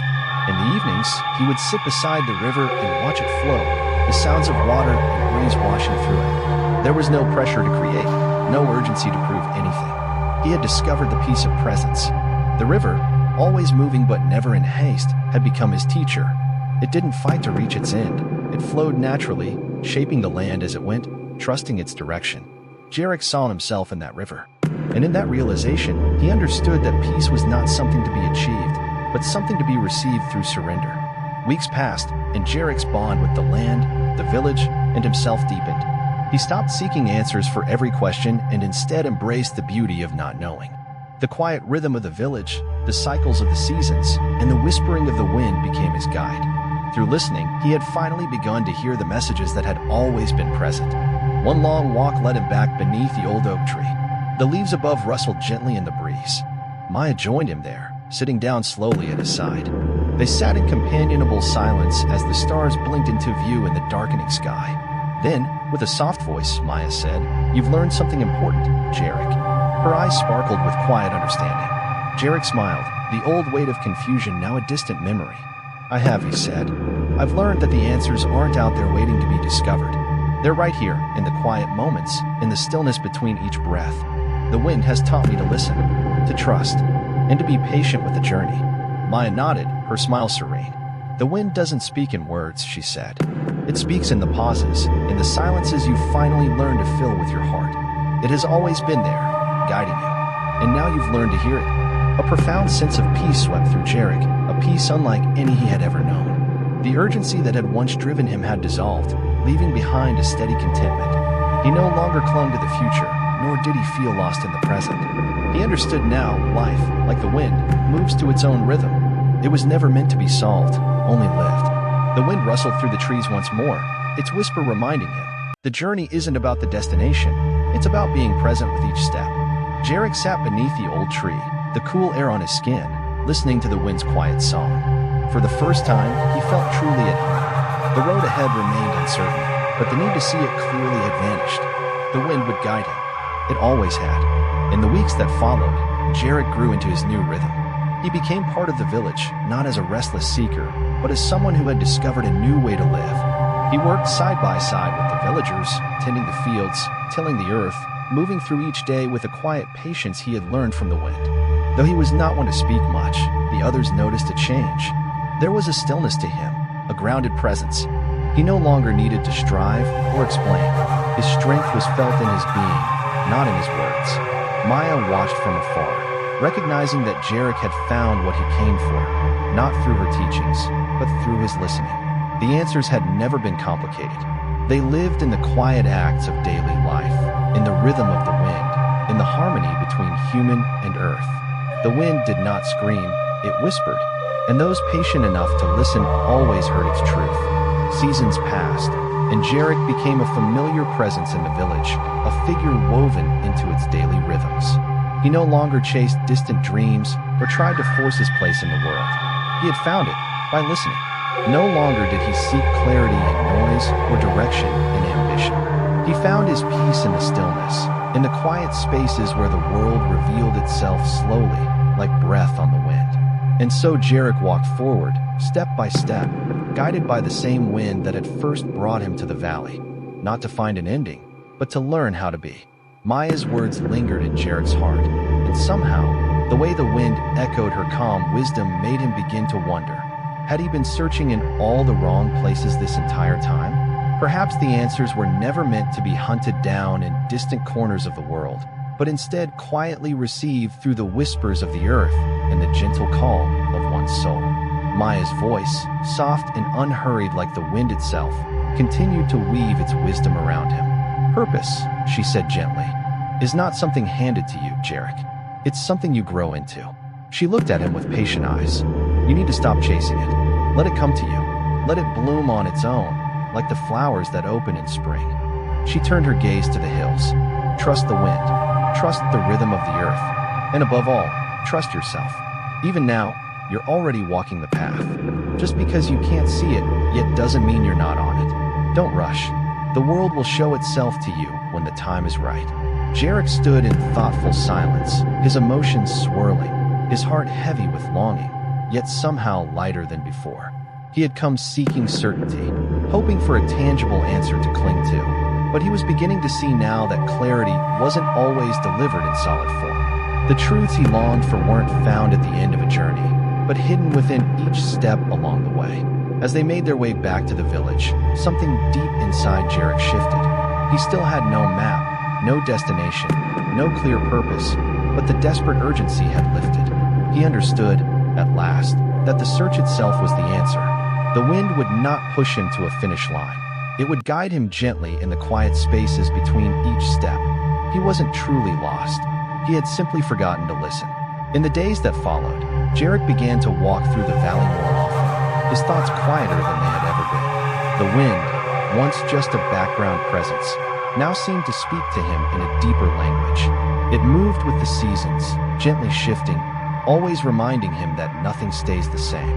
As he wandered through the woods, beside the riverbanks, or across the open fields, Jarek paid closer attention to the soft murmur of the world around him. It was as if the earth itself was guiding him forward, gently echoing Maya's wisdom. You are already on the path, even if you cannot see it. Though he still didn't know exactly where that path might lead, he no longer felt anxious to uncover it. The need to chase a future that might never come had faded, replaced by the peace of being right where he was. He learned to allow life to unfold on its own terms. In the evenings, he would sit beside the river and watch it flow, the sounds of water and breeze washing through him. There was no pressure to create, no urgency to prove anything. He had discovered the peace of presence. The river, always moving but never in haste, had become his teacher. It didn't fight to reach its end. It flowed naturally, shaping the land as it went, trusting its direction. Jarek saw himself in that river, and in that realization, he understood that peace was not something to be achieved, but something to be received through surrender. Weeks passed, and Jarek's bond with the land, the village, and himself deepened. He stopped seeking answers for every question and instead embraced the beauty of not knowing. The quiet rhythm of the village, the cycles of the seasons, and the whispering of the wind became his guide. Through listening, he had finally begun to hear the messages that had always been present. One long walk led him back beneath the old oak tree. The leaves above rustled gently in the breeze. Maya joined him there, sitting down slowly at his side. They sat in companionable silence as the stars blinked into view in the darkening sky. Then, with a soft voice, Maya said, "You've learned something important, Jarek." Her eyes sparkled with quiet understanding. Jarek smiled, the old weight of confusion now a distant memory. "I have," he said. "I've learned that the answers aren't out there waiting to be discovered. They're right here, in the quiet moments, in the stillness between each breath. The wind has taught me to listen, to trust, and to be patient with the journey." Maya nodded, her smile serene. "The wind doesn't speak in words," she said.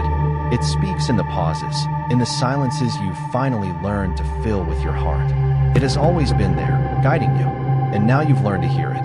A profound sense of peace swept through Jarek, a peace unlike any he had ever known. The urgency that had once driven him had dissolved, leaving behind a steady contentment. He no longer clung to the future, nor did he feel lost in the present. He understood now. Life, like the wind, moves to its own rhythm.